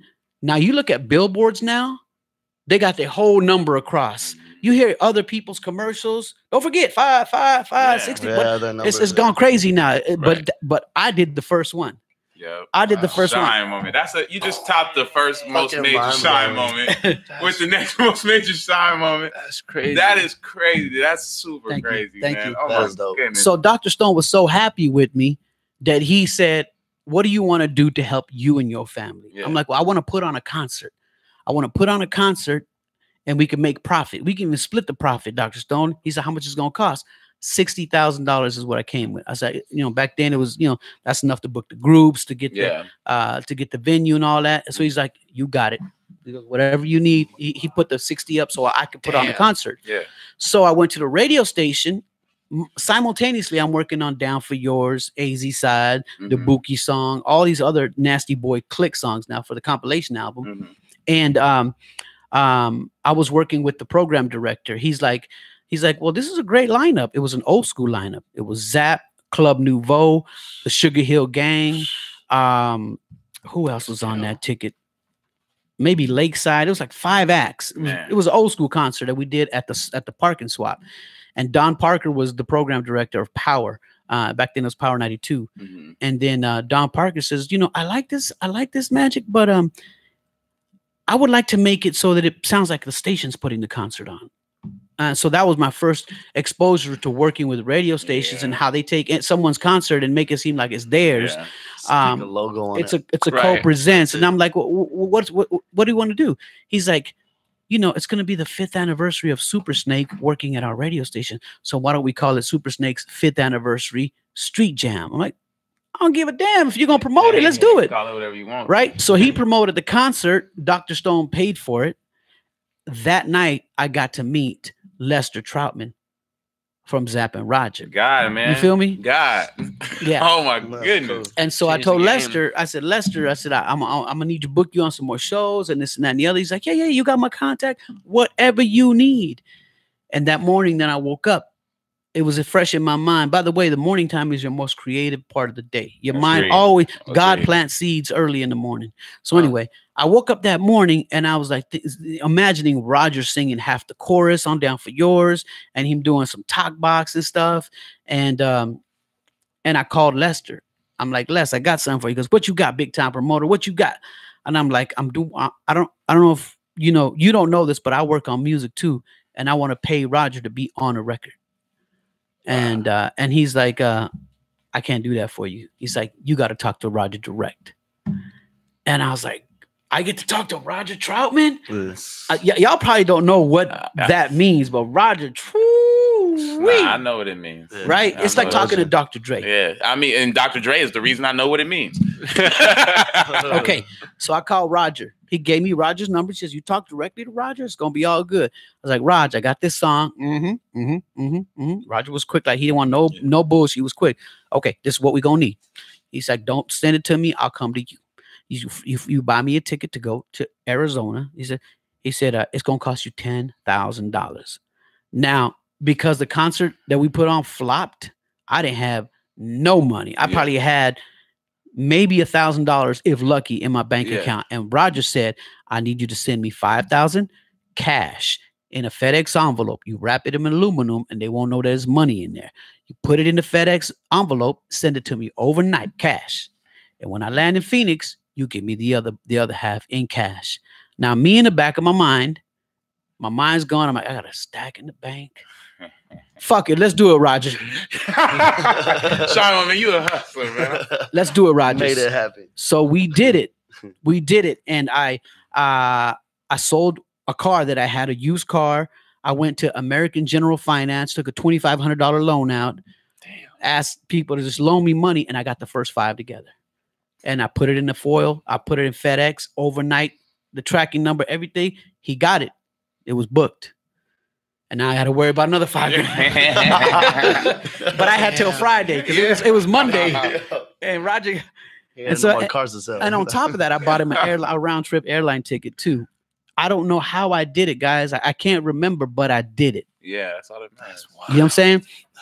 And Roger came, and I was really nervous that Roger Troutman walked into my little humble studio with green carpet on the wall. Yeah. And I was like, man, that's just, that's for the sound. I can't afford to. He's like, Magic, don't worry about shit. Let's get this song done. Right. And so we're working on the song. And he's like, I got to learn the chorus. I got to learn it. So I need you to play a step. Can we do it step by step? Now, back then, we didn't have computers where you could stop, start. We had ADATs. I had bounced all the tracks to left and right. So we had 6 tracks open for Roger. Mm-hmm. And I had to stop, rewind, get engaged. And so when I was working my unit, Roger said, I like the way you work. He says, you should come work for me as an engineer. I was like, Raj, I'm good. I need to make this record. So anyway, we got the record done and he did it so fast. I mean, he was such a perfectionist. He did at the end of the record, Down for Yours, you can hear and go, he'll go, Jesus, fellas. He says that because he's like, guys, I gave you everything I got. Jesus, fellas, I gotta go see this chick. I want to go get high. Yeah. I need to go. You know what I'm saying? I picked him up from the airport probably about 11 a.m. And by 2 p.m., he was done with the record. Wow. It was incredible. Took him back to his hotel because that's what he wanted. Took him back to his hotel. And then we came back to the studio. I can't say this without giving shout outs to Leo Marin. Back then he was called L Dog. Mm-hmm. And L Dog, he helped me with Roger and he helped me write the chorus to Down for Yours. And we did that. We got it done. And when I had that record ready, when I finally mixed it and mastered it, I sent it to Roger. Before I even went to the radio station, I sent it to Roger and I called him. I go, Roger, did you get that package? He goes, I did. Yeah. He says, what'd you think? He goes, what do you mean? What do I think? And I'm like, Raj, does the mix sound okay to you? As an engineer, you want to know you did okay. That it's cool by. Mm-hmm. He goes, it sounds great. I was like, did you like it? He goes, hold up. He says, do you like it? I'm like, I love it, Raj. Well, why the fuck you need my opinion? He said, that's your song. You do what the fuck you got to do. Yeah. And I kind of took at first I was like surprised, like he's hating, he don't care. But then it's true. A lot of times you got an idea that not everybody understands. As long as you love that shit, run with it. Yeah. And that's what Roger taught me. Yeah, shine moment, man. So then I went to the radio station. I went to visit Don Parker. I went in person. I said, Don, I want to buy you lunch. Let's talk. He thought I wanted to come talk about another concert. So he took my visit. And so I said, Don, I'm here for a different reason. I've been working on some music and I want you to take a listen to this record. Mm-hmm. He's like, let's hop in the studio and take a listen. So he walked over to the studio and he put it in the CD. He put in and he listens. He's like, hey, that kind of sounds like Zapp a little bit, right? I go, that's Roger Troutman. And he's like, Magic, this kind of sounds good. White guy. So, he was programming a hip hop station. It still happens today. Tell the truth, man. Yeah, it still happens today. But Don took a chance. Don said, Magic, I'm going to put it in for you. I'm going to put it in. And I'll let you know what happens. He called me the same night, almost like verbatim with the same thing that Kid Corona had told me in Tucson. This is a year later, 97. Mm-hmm. This is a year later, 97. And I had this, and I felt in my heart that it was going to blow up. So I ordered 10,000 units of this CD, and that's a whole nother animal of distribution and all that stuff. I ordered the 10,000 units and we get it. I want to say we dropped it in May. I can't recall exactly what it was, but about a week and a half after I gave it to Don Parker, well, first of all, he never stopped playing it. He's like, we're going to keep playing it because people love this. He sent it to the record labels. He sent it to Universal Records. He sent it to here and there. And within a week after Don Parker had it, the competition was playing the record too. I never gave it to them. Mm-hmm. And the competition was a station called The Party 103.9. Gotcha. That's where Crazy Kid and Ruben S were the DJs in the morning. So they were playing it already, and it was just blowing up. The city was on fire with this record, Down for Yours. And I was ready to catch all their money. People had to go buy records back then. You couldn't just download it. Nah. You could just pull it up on YouTube. Mm-hmm. And so my distributor, Leonard Singer at ADI, Leonard Singer owned a record store downtown called Circles Records. So he says, I need more of these. I need more of these. So I kept bringing him more and more and more. And a week after that, after the Don played it, I got a call from every major record company in America. Hey, every single one. Right, Atlantic Records, Capitol Records, Universal Records, all of them. They seen you selling already, but just like I'm selling already. And it wasn't the sales. It wasn't the sales. Back then, if you had a radio hit, you had gold. Gotcha. And we had a radio hit. Gotcha. The majors just knew if we can take this and put it in every radio station in the world, we're going to make $1 zillion. Gotcha. Which they did over and over. Mm-hmm. Okay. I had already booked a gig in New York. I will, for some reason, someone saw me at the swap meet, hustling my little raps, and they said, it would be great if you could sing these at the bar mitzvah. We're having a bar mitzvah for Ashley, right? We'll fly you to New York. Oh, my God. And you can just make these little custom songs for all the kids. They're going to love it, right? I was booked to go make custom songs at a bar mitzvah in New York. Moment. You feel me? You always at the right place, right? That's God, man. That's God. God don't slip now. That's crazy. That's why the sun comes up every day. I hang out with you every day. Right. Where we at today, man? Where we at? What we doing? Are we filming today? Right. No, that's pretty amazing. Dope. So when I got to New York, I had already been talking to tons of labels. One was Daniel Glass. Daniel Glass had just left the company that had success. It was called SKB Records. SKB's two biggest artists were Vanilla Ice and Yadkin K with Pump Up the Jam, Pump It Up. Major. That was the era. So Daniel Glass said, I'm going to form my own label because I don't know if the money wasn't right at SKB Records. Well, anyway, Daniel called me, Daniel Glass, and we ended up signing with Glass Note. But before I signed with Glass Note, I had a sit down face to face with Doug Morris. Doug Morris is the chairman of the board of Universal Records. Wow. The biggest record company in the world. They control almost a ton of publishing, right? Right. Maybe Sony can give them a little run for their money, but either way, So I met with Doug Morris in his office, and he made me an offer. I left Phoenix going to do these bar mitzvah songs in my mind, thinking if I don't get $100,000, I ain't gonna sign shit. That was my attitude. That was my attitude. $100,000 or nothing. And I got to Doug Morris's office. It was myself, my wife, my friend Barry, and his wife. All family, all four of us. And when I walked into the lobby of Universal Records, it said, "Welcome, MC Magic." And I was like, "Oh, this is crazy!" Because they had a TV that said my name. This is Universal Records. Yeah. And so I walked in, and they said, "Mr. Morris is ready to see you." I'm like, so we all got up to go in. They had already given us the waters, checked if we need anything, and she goes, "Oh, no, Mr. Morris will only talk to you." And I'm like, "This is my wife." And I'm like, "All respect, he will only talk to you." So I look at my friend Barry, who's also my best man, and he looked at me. He goes, "Don't worry about us, Mo. Go on. You go by yourself." He's New Yorker. Yeah. He says, "You go on. We'll wait for you right here."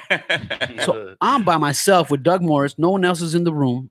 Let me tell you that there was only been one person in Phoenix that absolutely disliked MC Magic and made it known at all times. His name was Super Snake. His name, the dude from Power 92 back in the day. Yeah. Who hurt you, Super Snake? Yeah. Who hurt you? Yeah. He's actually still the program director of the old school station. 101.43, I think. 104.3, yeah. Oh, 104.3. Yeah, Mega. That's what it's called. Right. So anyway. You a hater, Super Snake. So no. I mean, it is what it is. He just didn't feel my music. He would tell me himself, like, this is bullshit. And quit fucking calling on the radio trying to get your songs played. I know it's you. Stop. Didn't you put a concert on for him? Yeah, we did that. Yeah. That was business. And he's still salty. That was business. That was business. And so anyway, I'm sitting with Doug Morris, and he's like, "Magic, what's it gonna take to sign this record deal today?" And I'm like, I was thinking, Doug, I can't settle for less than $200,000 a day. And he's like, "That's no problem. Well, you signed the contract today." And I told myself, I was like, "You done fucked You should have said 5. Yeah, I should have said $1 million, right? But I had no experience dealing with that type of money, and so I told Doug, I was like, I can't, because I gotta have my lawyer look over the paperwork. I can't sign it today. Rightfully so. Have my lawyer make sure that we got the right clauses, X, Y, Z. I'm making it up as I go, but I did have a lawyer. And so he said, "I'll tell you what, if you sign today, I'll make it 3 for you." And I was like, "Oh yeah, I'm definitely in a shady area now. You got a pen, baby. So now I got $300,000 on the table. And in the back of my mind, I can hear Daniel Glass telling me, these are the things they're going to tell you. He's going to tell you, "Magic, what you've done with this song is like capturing lightning in a bottle." That's one of the things that they say to artists when they sign them. Yeah. You've did it. And so I could hear Daniel Glass as he was saying it. And I'm like, damn, this is so phony. It's not real. Regardless of the money, it just wasn't real. Yeah. You know what I'm saying? And so he's like, "We'll even add another 50 for you to put in your pocket. 350. Let's do this." And I was like, Doug, I'm not ready. This is my lawyer's name. Send your proposal to Connie and we'll talk. And so I walked out that day. I walked away from Universal Records. Shine moment, man. That was actually a wonderful story. Yeah, it's the truth. Man. Yeah, I know. And that's why I said, like, I just walking through that, and like people need to hear that, even for whether you want to be an artist, whether you're a fan, whether you're just a listener to podcasts, whatever. Yeah, that was an amazing story.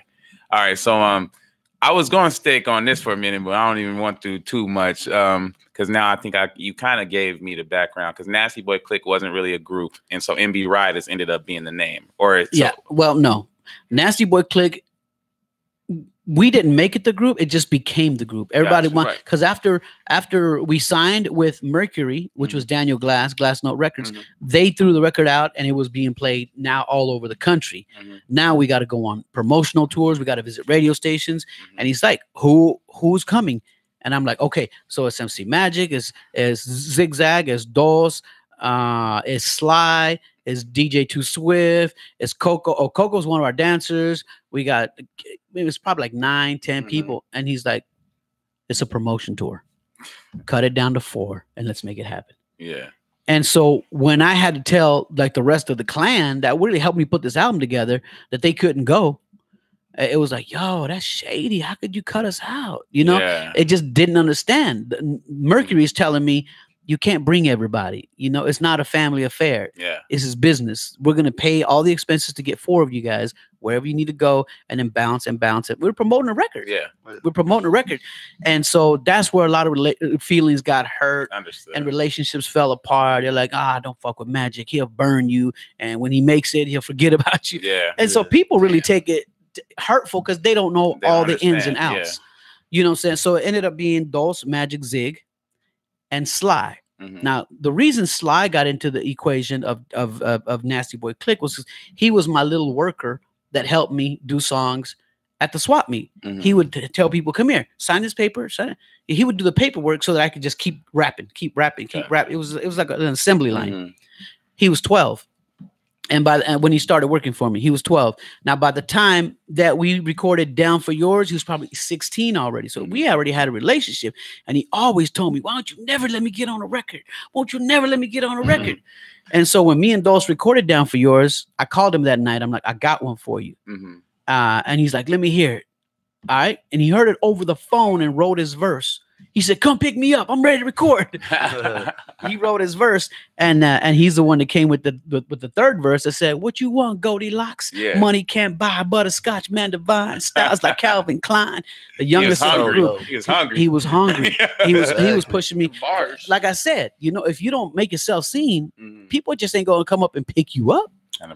And a lot of people think that somebody's going to be their saving grace. Yeah, Jesus already died so you can have a chance. You know what I'm saying? Right, man, 100%. Yeah. Not close mouth. And so that was the 4. Dos, Zig, Magic, and Sly. Yeah. Sly was 16, the youngest of the group. And then as we're traveling, you know, we're starting to have problems amongst us, you know, this and that, and arguments. And me being the leader, it's my project. It's my compilation album. And they're like, nah, we're a group already. You know, it's even. It's equal to ever. I'm like, hold up. Yeah. You know, like you ain't guys, Snoop Dogg. No, not only that, is they didn't want to do love songs no more. They're like, we got to do hard shit. People like Wu-Tang. I'm like, yo, this is our ticket. This is us. Yeah. And they're like, no, that's you. And so when you do hear a few songs with like cursing in it and aggressive, it's because I was wanting to please them a little bit. Gotcha. You know what I'm saying? Yeah, exactly. But really, that really never was me. I hear you. That never was me. And so anyway, after a while, matter of fact, in less than a year, I had to kick Sly out the group because he wouldn't behave. Yeah. He wouldn't behave. The breaking point was in Albuquerque one night. We were getting ready to go on stage, and we only had like 11, 12, 15 minutes. It's one of those radio station events where you get up, do 3 songs and get out. Yeah. And I'm like, we're going to do Lost in Love, do Down for Yours, and AZ Side. Yeah. He's like, no, fuck, we got to do Constantly. I want to do Constantly. You see how many dudes is out there? They're going to think we soft or we doing all these pussy ass songs. And so I told Sly, I says, no, we're going to do what I said. And that's that. And so I turned around to go walk to the stage. Then I turned back and I caught him just in time going like this to me behind my back. Wow. I said, you're done. And since then, he got kicked out. That's God again. He got kicked out. Yeah. He got kicked out. Like I tell you, when somebody shows you who they really are, believe them. Yeah. Hell yeah. But what made you turn around? I don't know. I just turned around and it was a crowd around us because, you know, we're backstage. It's, you know, there's other artists back there. And, you know, he was feeling himself. He's like, you know, I'm the youngest of the group. I'm the flyest of the group. All the bitches come to see. And you know, and he wanted to, let's do some Wu-Tang so the dudes will fuck with us too. I'm like, come on. Matter of fact, once while we were in Hawaii, he even said on stage, you know, we fuck with Wu-Tang too, y'all. I'm like, what does that got to do with Nastyboy Klick? Nothing. We already winning in our lane. Yes. Right. And so, you know, it was a struggle. It's always a struggle keeping a group together. And so, long story short, since Nastyboy Klick, when we left Mercury Records, you know, thankfully my lawyer was such a good lawyer that she says if they don't exercise your second option, you're free and clear from everything. I'm like, whatever that means, do I need it? She says, you need it. Yeah. And so in a year, when they asked us for a second album, they had to give us another advance. Gotcha. And that was $500,000. You know what I'm saying? And so the label was like, we got other priorities, we got other groups. They didn't want to give us another $500,000, so we were free and clear. Sign moment. Back to unsigned, back to nobody. And just so happened that around that time, Rick Thomas was running the party 103.9, and he's like, we had did what they called back then a sticker stop. People would do sticker stops, and cars would just drive through and they'd slap a sticker of the radio station on your bumper and give you like a CD or something just for letting us put a sticker on your car or letting the radio station. But they were doing a sticker stop at Metro Center, and Rick Thomas said, "Magic, this Down for Yours is great." He says, "An AZ side is good." He says, "But you need another hit." Yeah. He says, "Do you have any more? Because we're running our course already. You know, it's getting old. You need another one."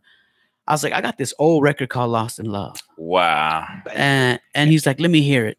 And so when he heard it, he's like, "Oh, this is a winner. This is a winner."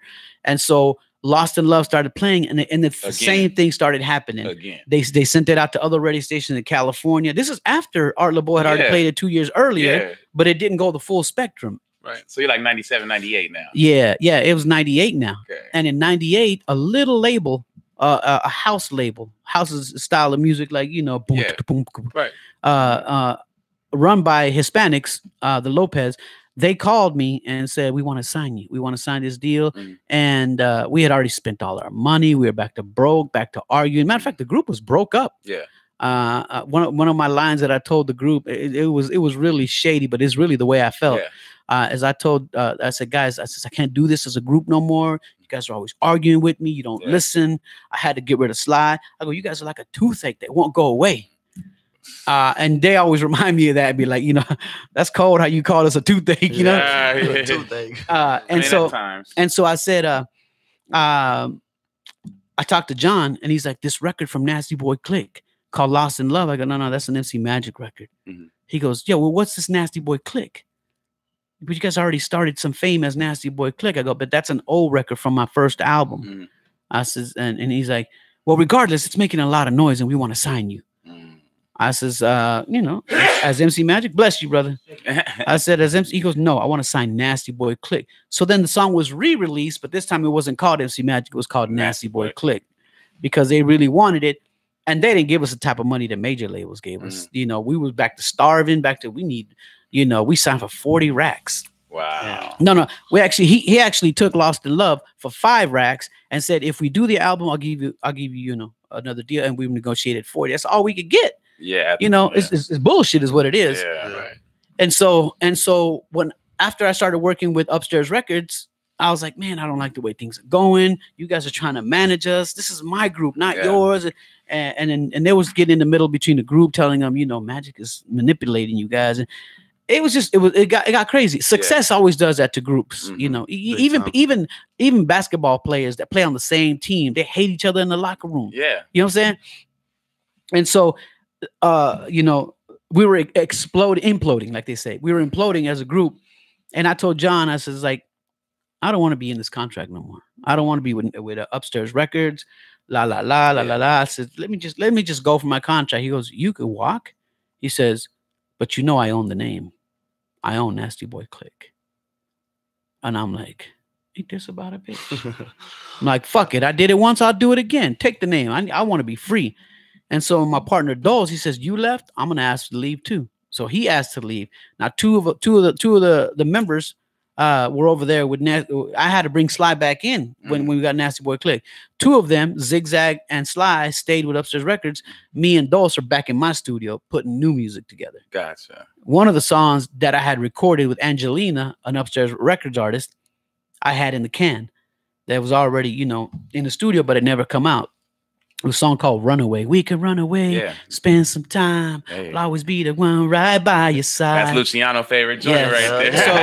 So that was already in the can, and I had already severed ties with Upstairs Records. I'm like, I can't release this Angelina record. I know what I'll do. I'll just put another girl's name on it, and they won't know it's Angelina. Dumbass me. But sometimes you got to do what you got to do.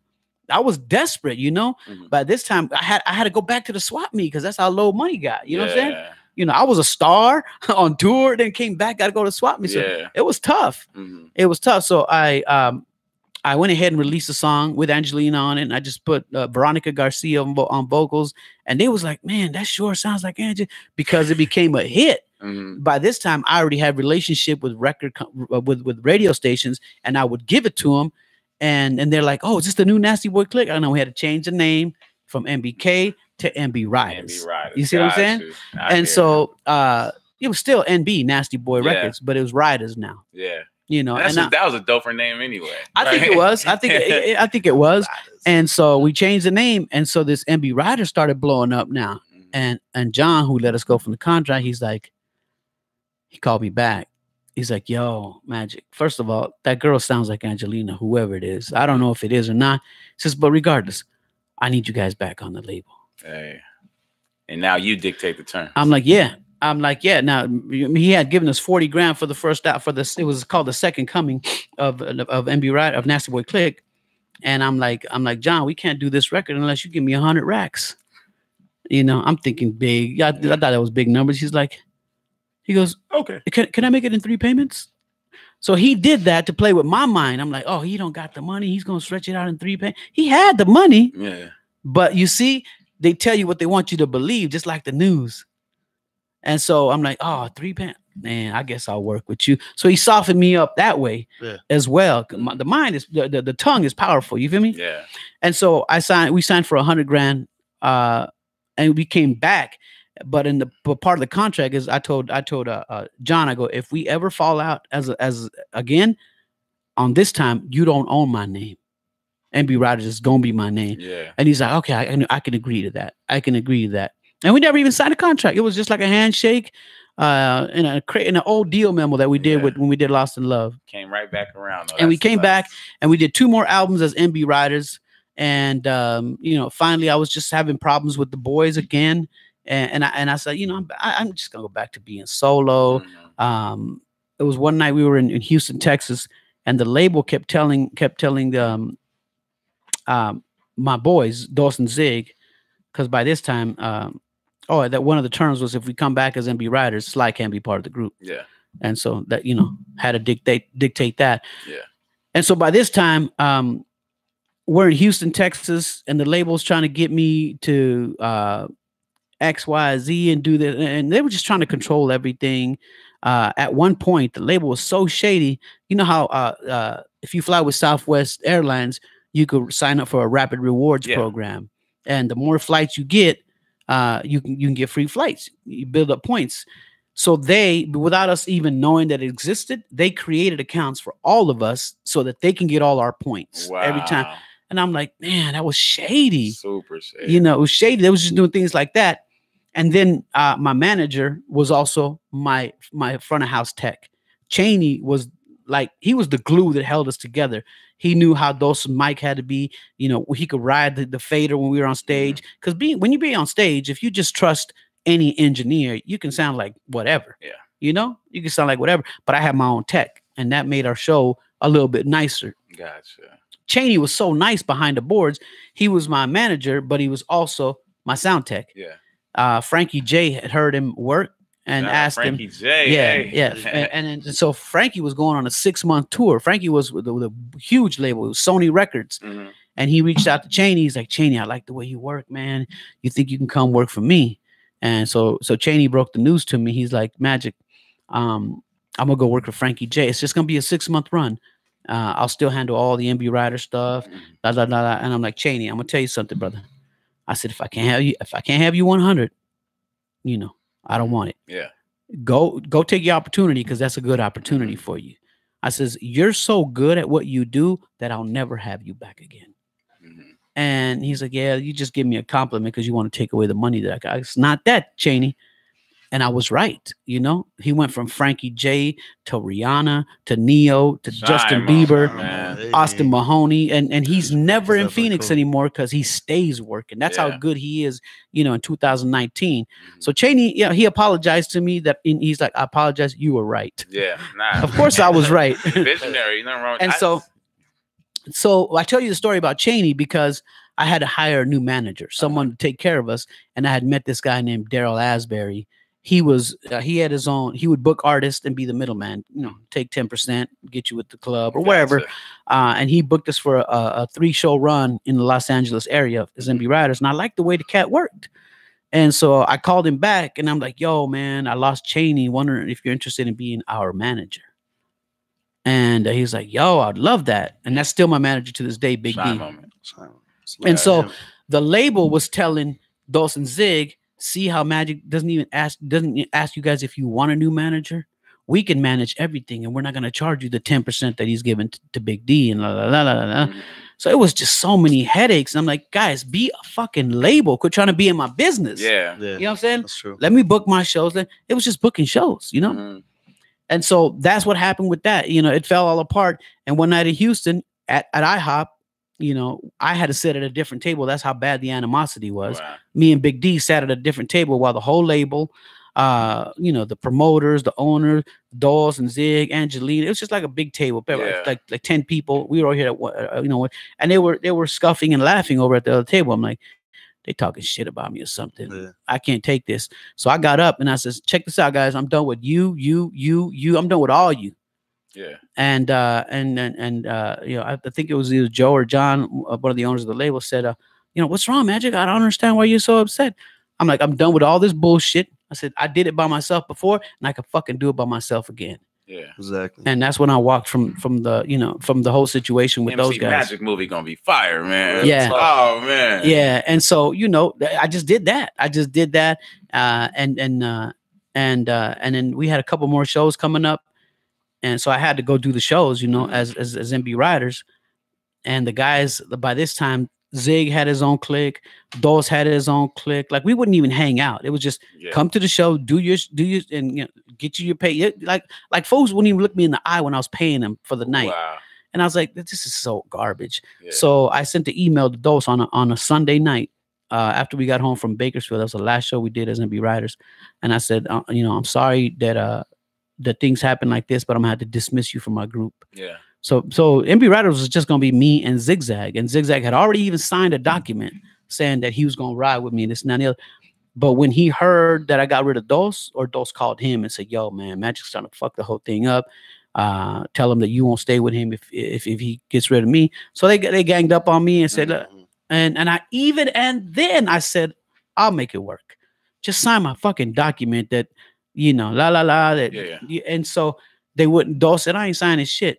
I'm like, okay, remember, you decided to break this up, not me. And so in the media or in the public press or on the radio or on Facebook, you know, I never gangbang on anybody. I never tell this stuff. I don't have to. You know, I got to promote what was hot, what the people really love, and not the drama.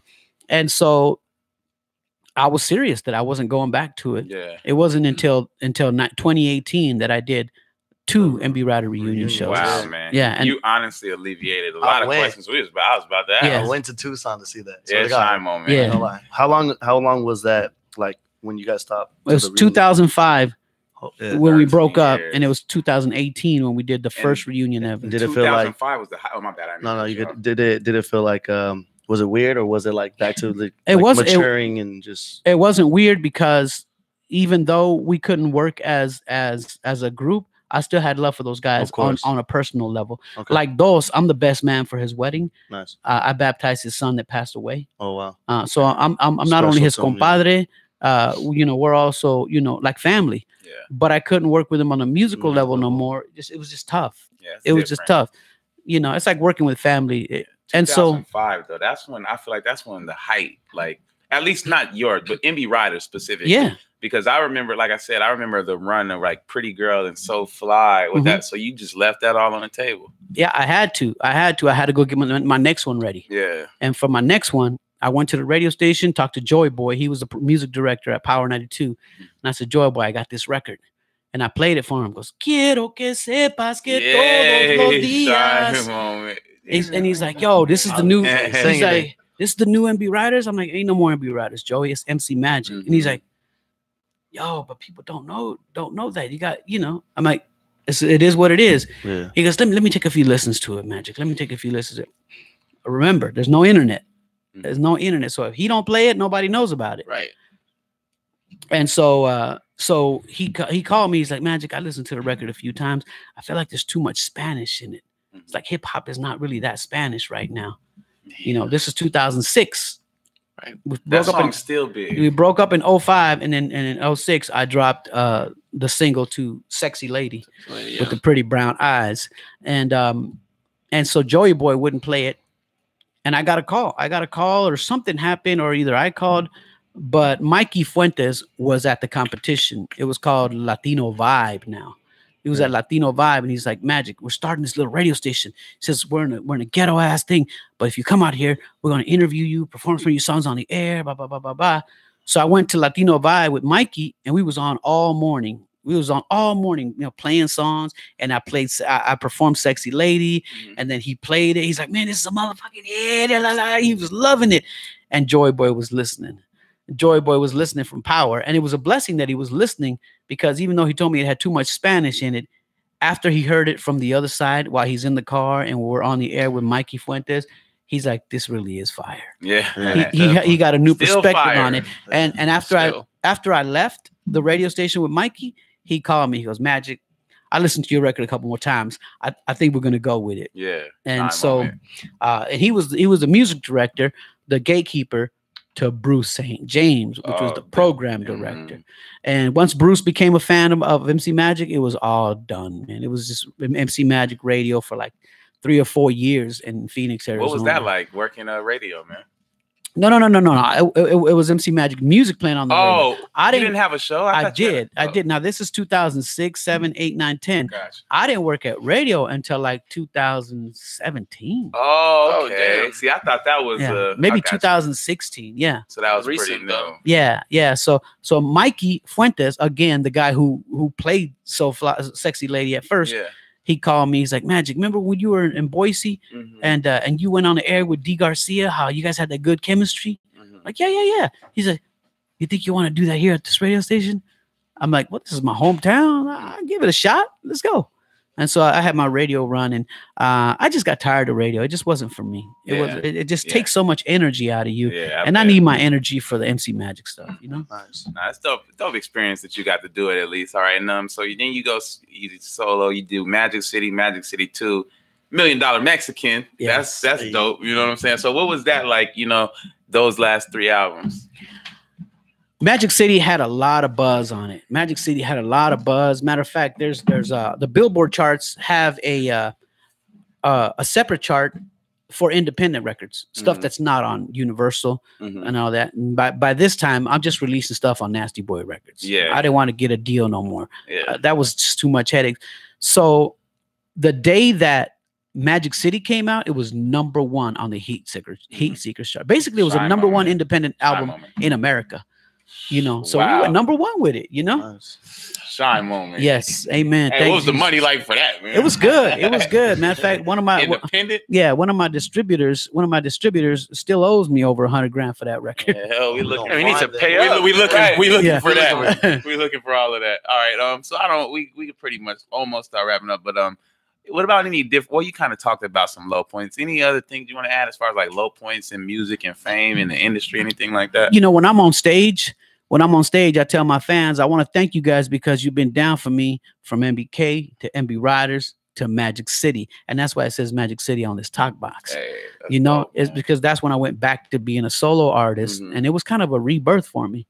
And so I tell them, I was like, this is why I love you guys, because I tell my fans, back in the day, you guys knew my songs because radio played them a lot. Right. I says, and then it came a time when radio stopped supporting me. So my popularity went down. And then something amazing came out called the internet. Yes, right. Right. And when the internet came back, you guys click. And so now when you guys watch me on Pandora, on Spotify, on iTunes, on YouTube, all of it, it's support for me. Yeah. So it really revived me. The internet revived something that I started, so long ago. And so thanks to the internet, that's why I'm so active with all my social media, because that's the importance of success right now is staying, keeping your finger on the ringer. Yeah. Perfect segue too, actually, because I was going through the internet this morning and I was looking at some different tweets. I like to just type the name in sometime. And you got a lot of fans, man. A lot. And I can always gauge that by how much people tweet about somebody. And you had about 100 tweets this morning just about MC Magic. Magic. So I pulled up some 5 tweets that I seen, and these are all from this morning, probably within like the same 10 minutes. Amen. So and I don't know where this person's name comes from. So these are all fans of yours. So we're gonna shout them out. Fallopian Tubes 1 says MC Magic is like Tupac. What do you think about that? Oh wow, man, that's an amazing compliment. I take that with all the humbleness in the world. I personally think that, you know, my little backyard story is nothing in comparison to what Tupac did, Dr. Dre has done, Snoop Dogg, Ice Cube. I love all those guys.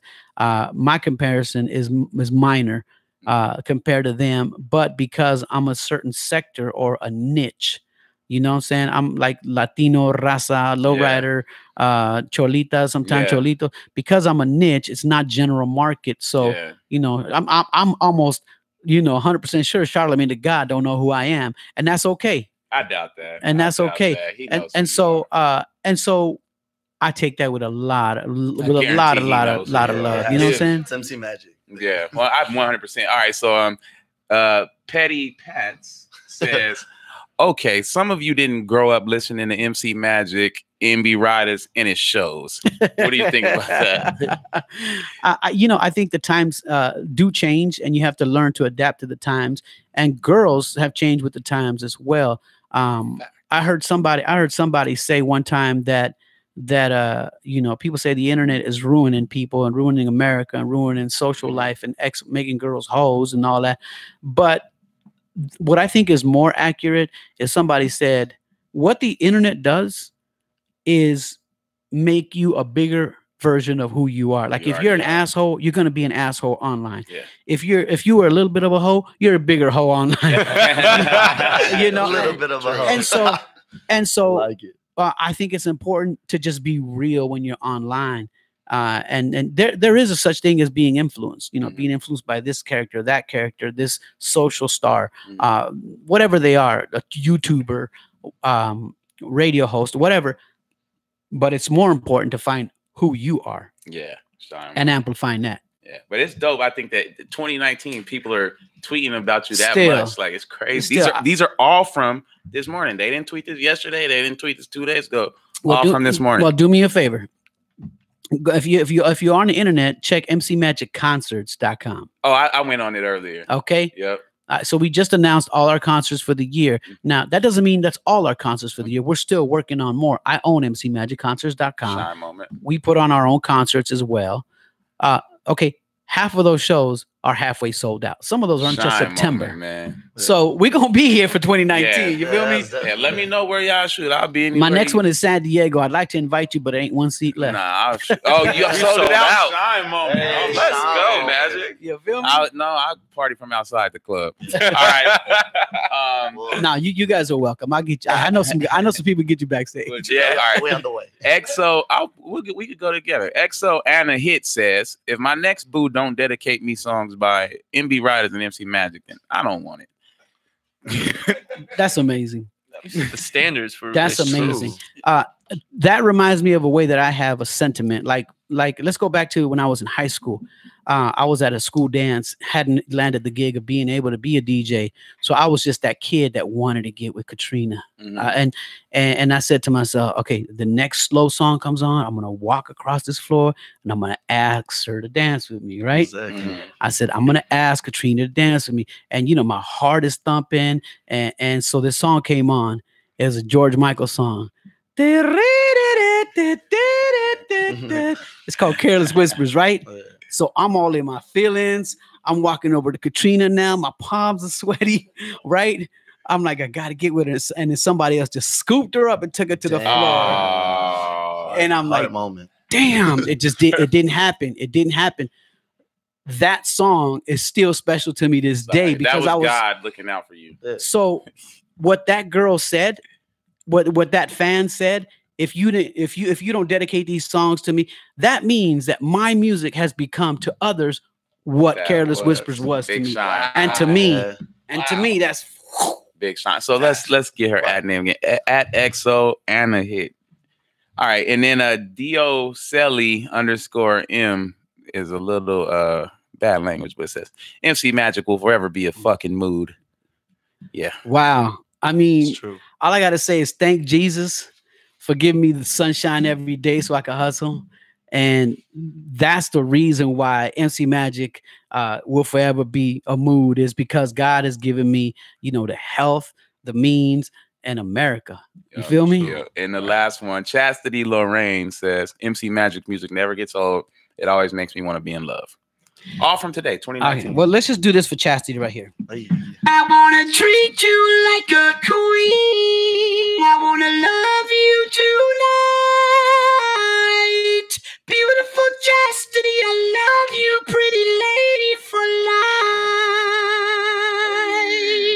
life. Shine moment. I'm going to send that right over to her, man. All right, so we pretty much good. We'll talk about finding God along the way, man, and just your experiences. Other than the ones you told us about, are you a religious person, anything like that? Yes, I am. I think God is everywhere, every day, and if you reach out, you can actually feel it. You know what I'm saying? Mm-hmm. Every morning I walk my dogs. I love my dogs. They're my little babies since my kids are big now, and so. In the morning, like the way the earth smells in the morning, the way the coolness hits you, it's so brand new and beautiful. And I know it's God giving us a gift every day. And God has worked in my life. Like I told you, I've never been high or drunk ever. And it was because God knew that without a father, I was going to need extra guidance. Yeah. And so he's the one that kept his finger on me and says, okay, stay away from that. He ain't no good. It was him all along guiding me. And so the one thing that I didn't have in my life was the structure of church, understanding why it's important to be baptized, why you got to go to confession, why you got to, pray the Our Father, why you got to pray over meals, take everything as a blessing, bless others, pass on the blessing. I didn't know all that until I met my wife. And how it was is when I met my wife, I'm like, man, I'm gonna keep her. She's gonna be my wife. She's gonna be my everything. And she was like, no, my dad, he's so strict. He won't do this. He won't let you. And so we had a tough time being together. Yeah. Her mom would let me see her on the sneak once in a while. Yeah. But her dad, he was just too strict. She's like, I'm gonna run away. I don't want to be here. If I can't be with you, I don't want to be here. And so I'm like, hey, I'm against that. That's not who I am. Yeah. But she was so for it that she did it. She took all her little belongings and went to school because she was still in high school back then. She was a senior in high school, 17 years old. And she's like, I'm leaving. And her dad called me. Her mom had my number, but her dad called me.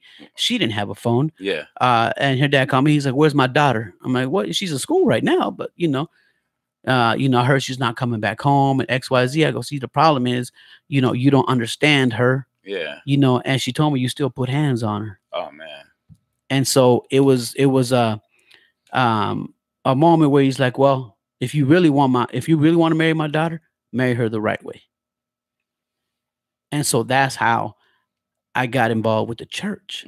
He said, so if I had to marry her, if I was going to marry her, I needed to learn marriage preparation.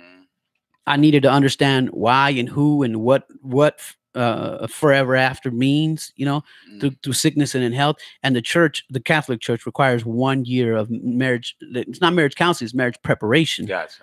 And so during that time, I was really pulled into the church. Gotcha. And I had never been baptized because my mom didn't put that, in our family. And so Father Douglas Nohava, may he rest in peace, he's the one that told me. He said, he used to like to call me by my full name. He used to say, Marco Antonio, if you promise me that in the next year you're going to get baptized, I'll marry you and Lucy. So he did. He made that, he made that promise to me. And that's when God really took over, my life and gave me my wife. You know what I'm saying? Gave me my wife and just turned things up so beautifully for me. When you got God in it, anything is possible. Yeah. Anything is possible. And so, we ended up getting married. And because of that, church has always been a part of our equation. My two kids that I had after I got married, because my first one I had when I was, super young before I met my wife. So my kids that I had after I got married, Daniel and Tito, they've never been to public school. They've been in Catholic education all their life. And so, you know, it was just a blessing, you know, and God takes care of those who acknowledge him. A lot of folks just don't even acknowledge. It really hurts my heart when people out here in the media, you know, they bash on God, they don't believe in him. But the worst thing to me is when they use God's name in vain. And that's so popular right now. That's so popular. That bothers me. Everybody says it. And I'm like, man, it's almost like a shot to the heart. Because he's so good that he's not gonna hurt you. Not yet. Nah, they believe in God when stuff start going wrong. They start throwing prayers. When they need something. One of my favorite quotes was when Fat Joey said, "Man, fuck all you niggas. Y'all hear somebody, y'all don't believe in God. Get shot. What the fuck the first thing you gonna say? God, don't let me die. Don't let me die." God. You know, and it's real. It's true. It's real. It's when you on your deathbed. Oh God, if I'm not gonna live, please forgive. That's the first reaction. You don't even know what else. Too late. You gone. Dre, you got any more questions, big dog? I think we're all set, man.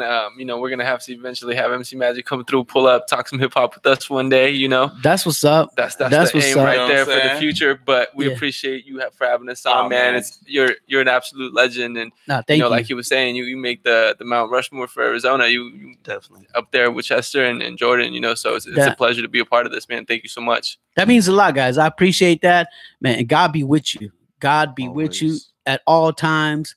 Remember, in the darkest moments, he's there. True. Luciano, how you doing, brother? How was your experience? I'm just glad I got to sit next to MC Magic. Been a fan since I was young. I mean, I've dedicated all your songs to like 20 girls, you know. at the same time. It's just really a blessing because I told my mom that I was like, yo, I'm about to go do this interview with MC Magic. And my sister's like, no, you're not. And I was like, she texted me right now, get a picture with her. We about to take a picture. Definitely a blessing. Excited to see you, I believe, because I'm one of the promoters for the Arizona Super Show. So I'm excited to definitely be right there, and I'll probably like bring a girl on stage real quick. Propose to her and shit. Amen. I'm excited. I'm excited for the Arizona Super Show. It's always a good time. When is that, Lucci? February 23rd at the State Farm. Cardinal Stadium, right? Cardinal Stadium. We'll get tickets. I got you guys. I'm slipping in. All right. Well, man, it's Podson Radio, man. I want to say this has been a blessing, a wonderful episode 78. We're gonna do this forever, regardless. One thing I always said, and I share this with you. I used to work like property insurance for a while, and I was getting some cool money and stuff like that. But I remember I was playing the lottery, and I was like, if I hit the lottery, I'm gone. And nowadays I look like, yo, if I hit the lottery, this is exactly what we still gonna be doing, man. That's right. That's right. That's beautiful.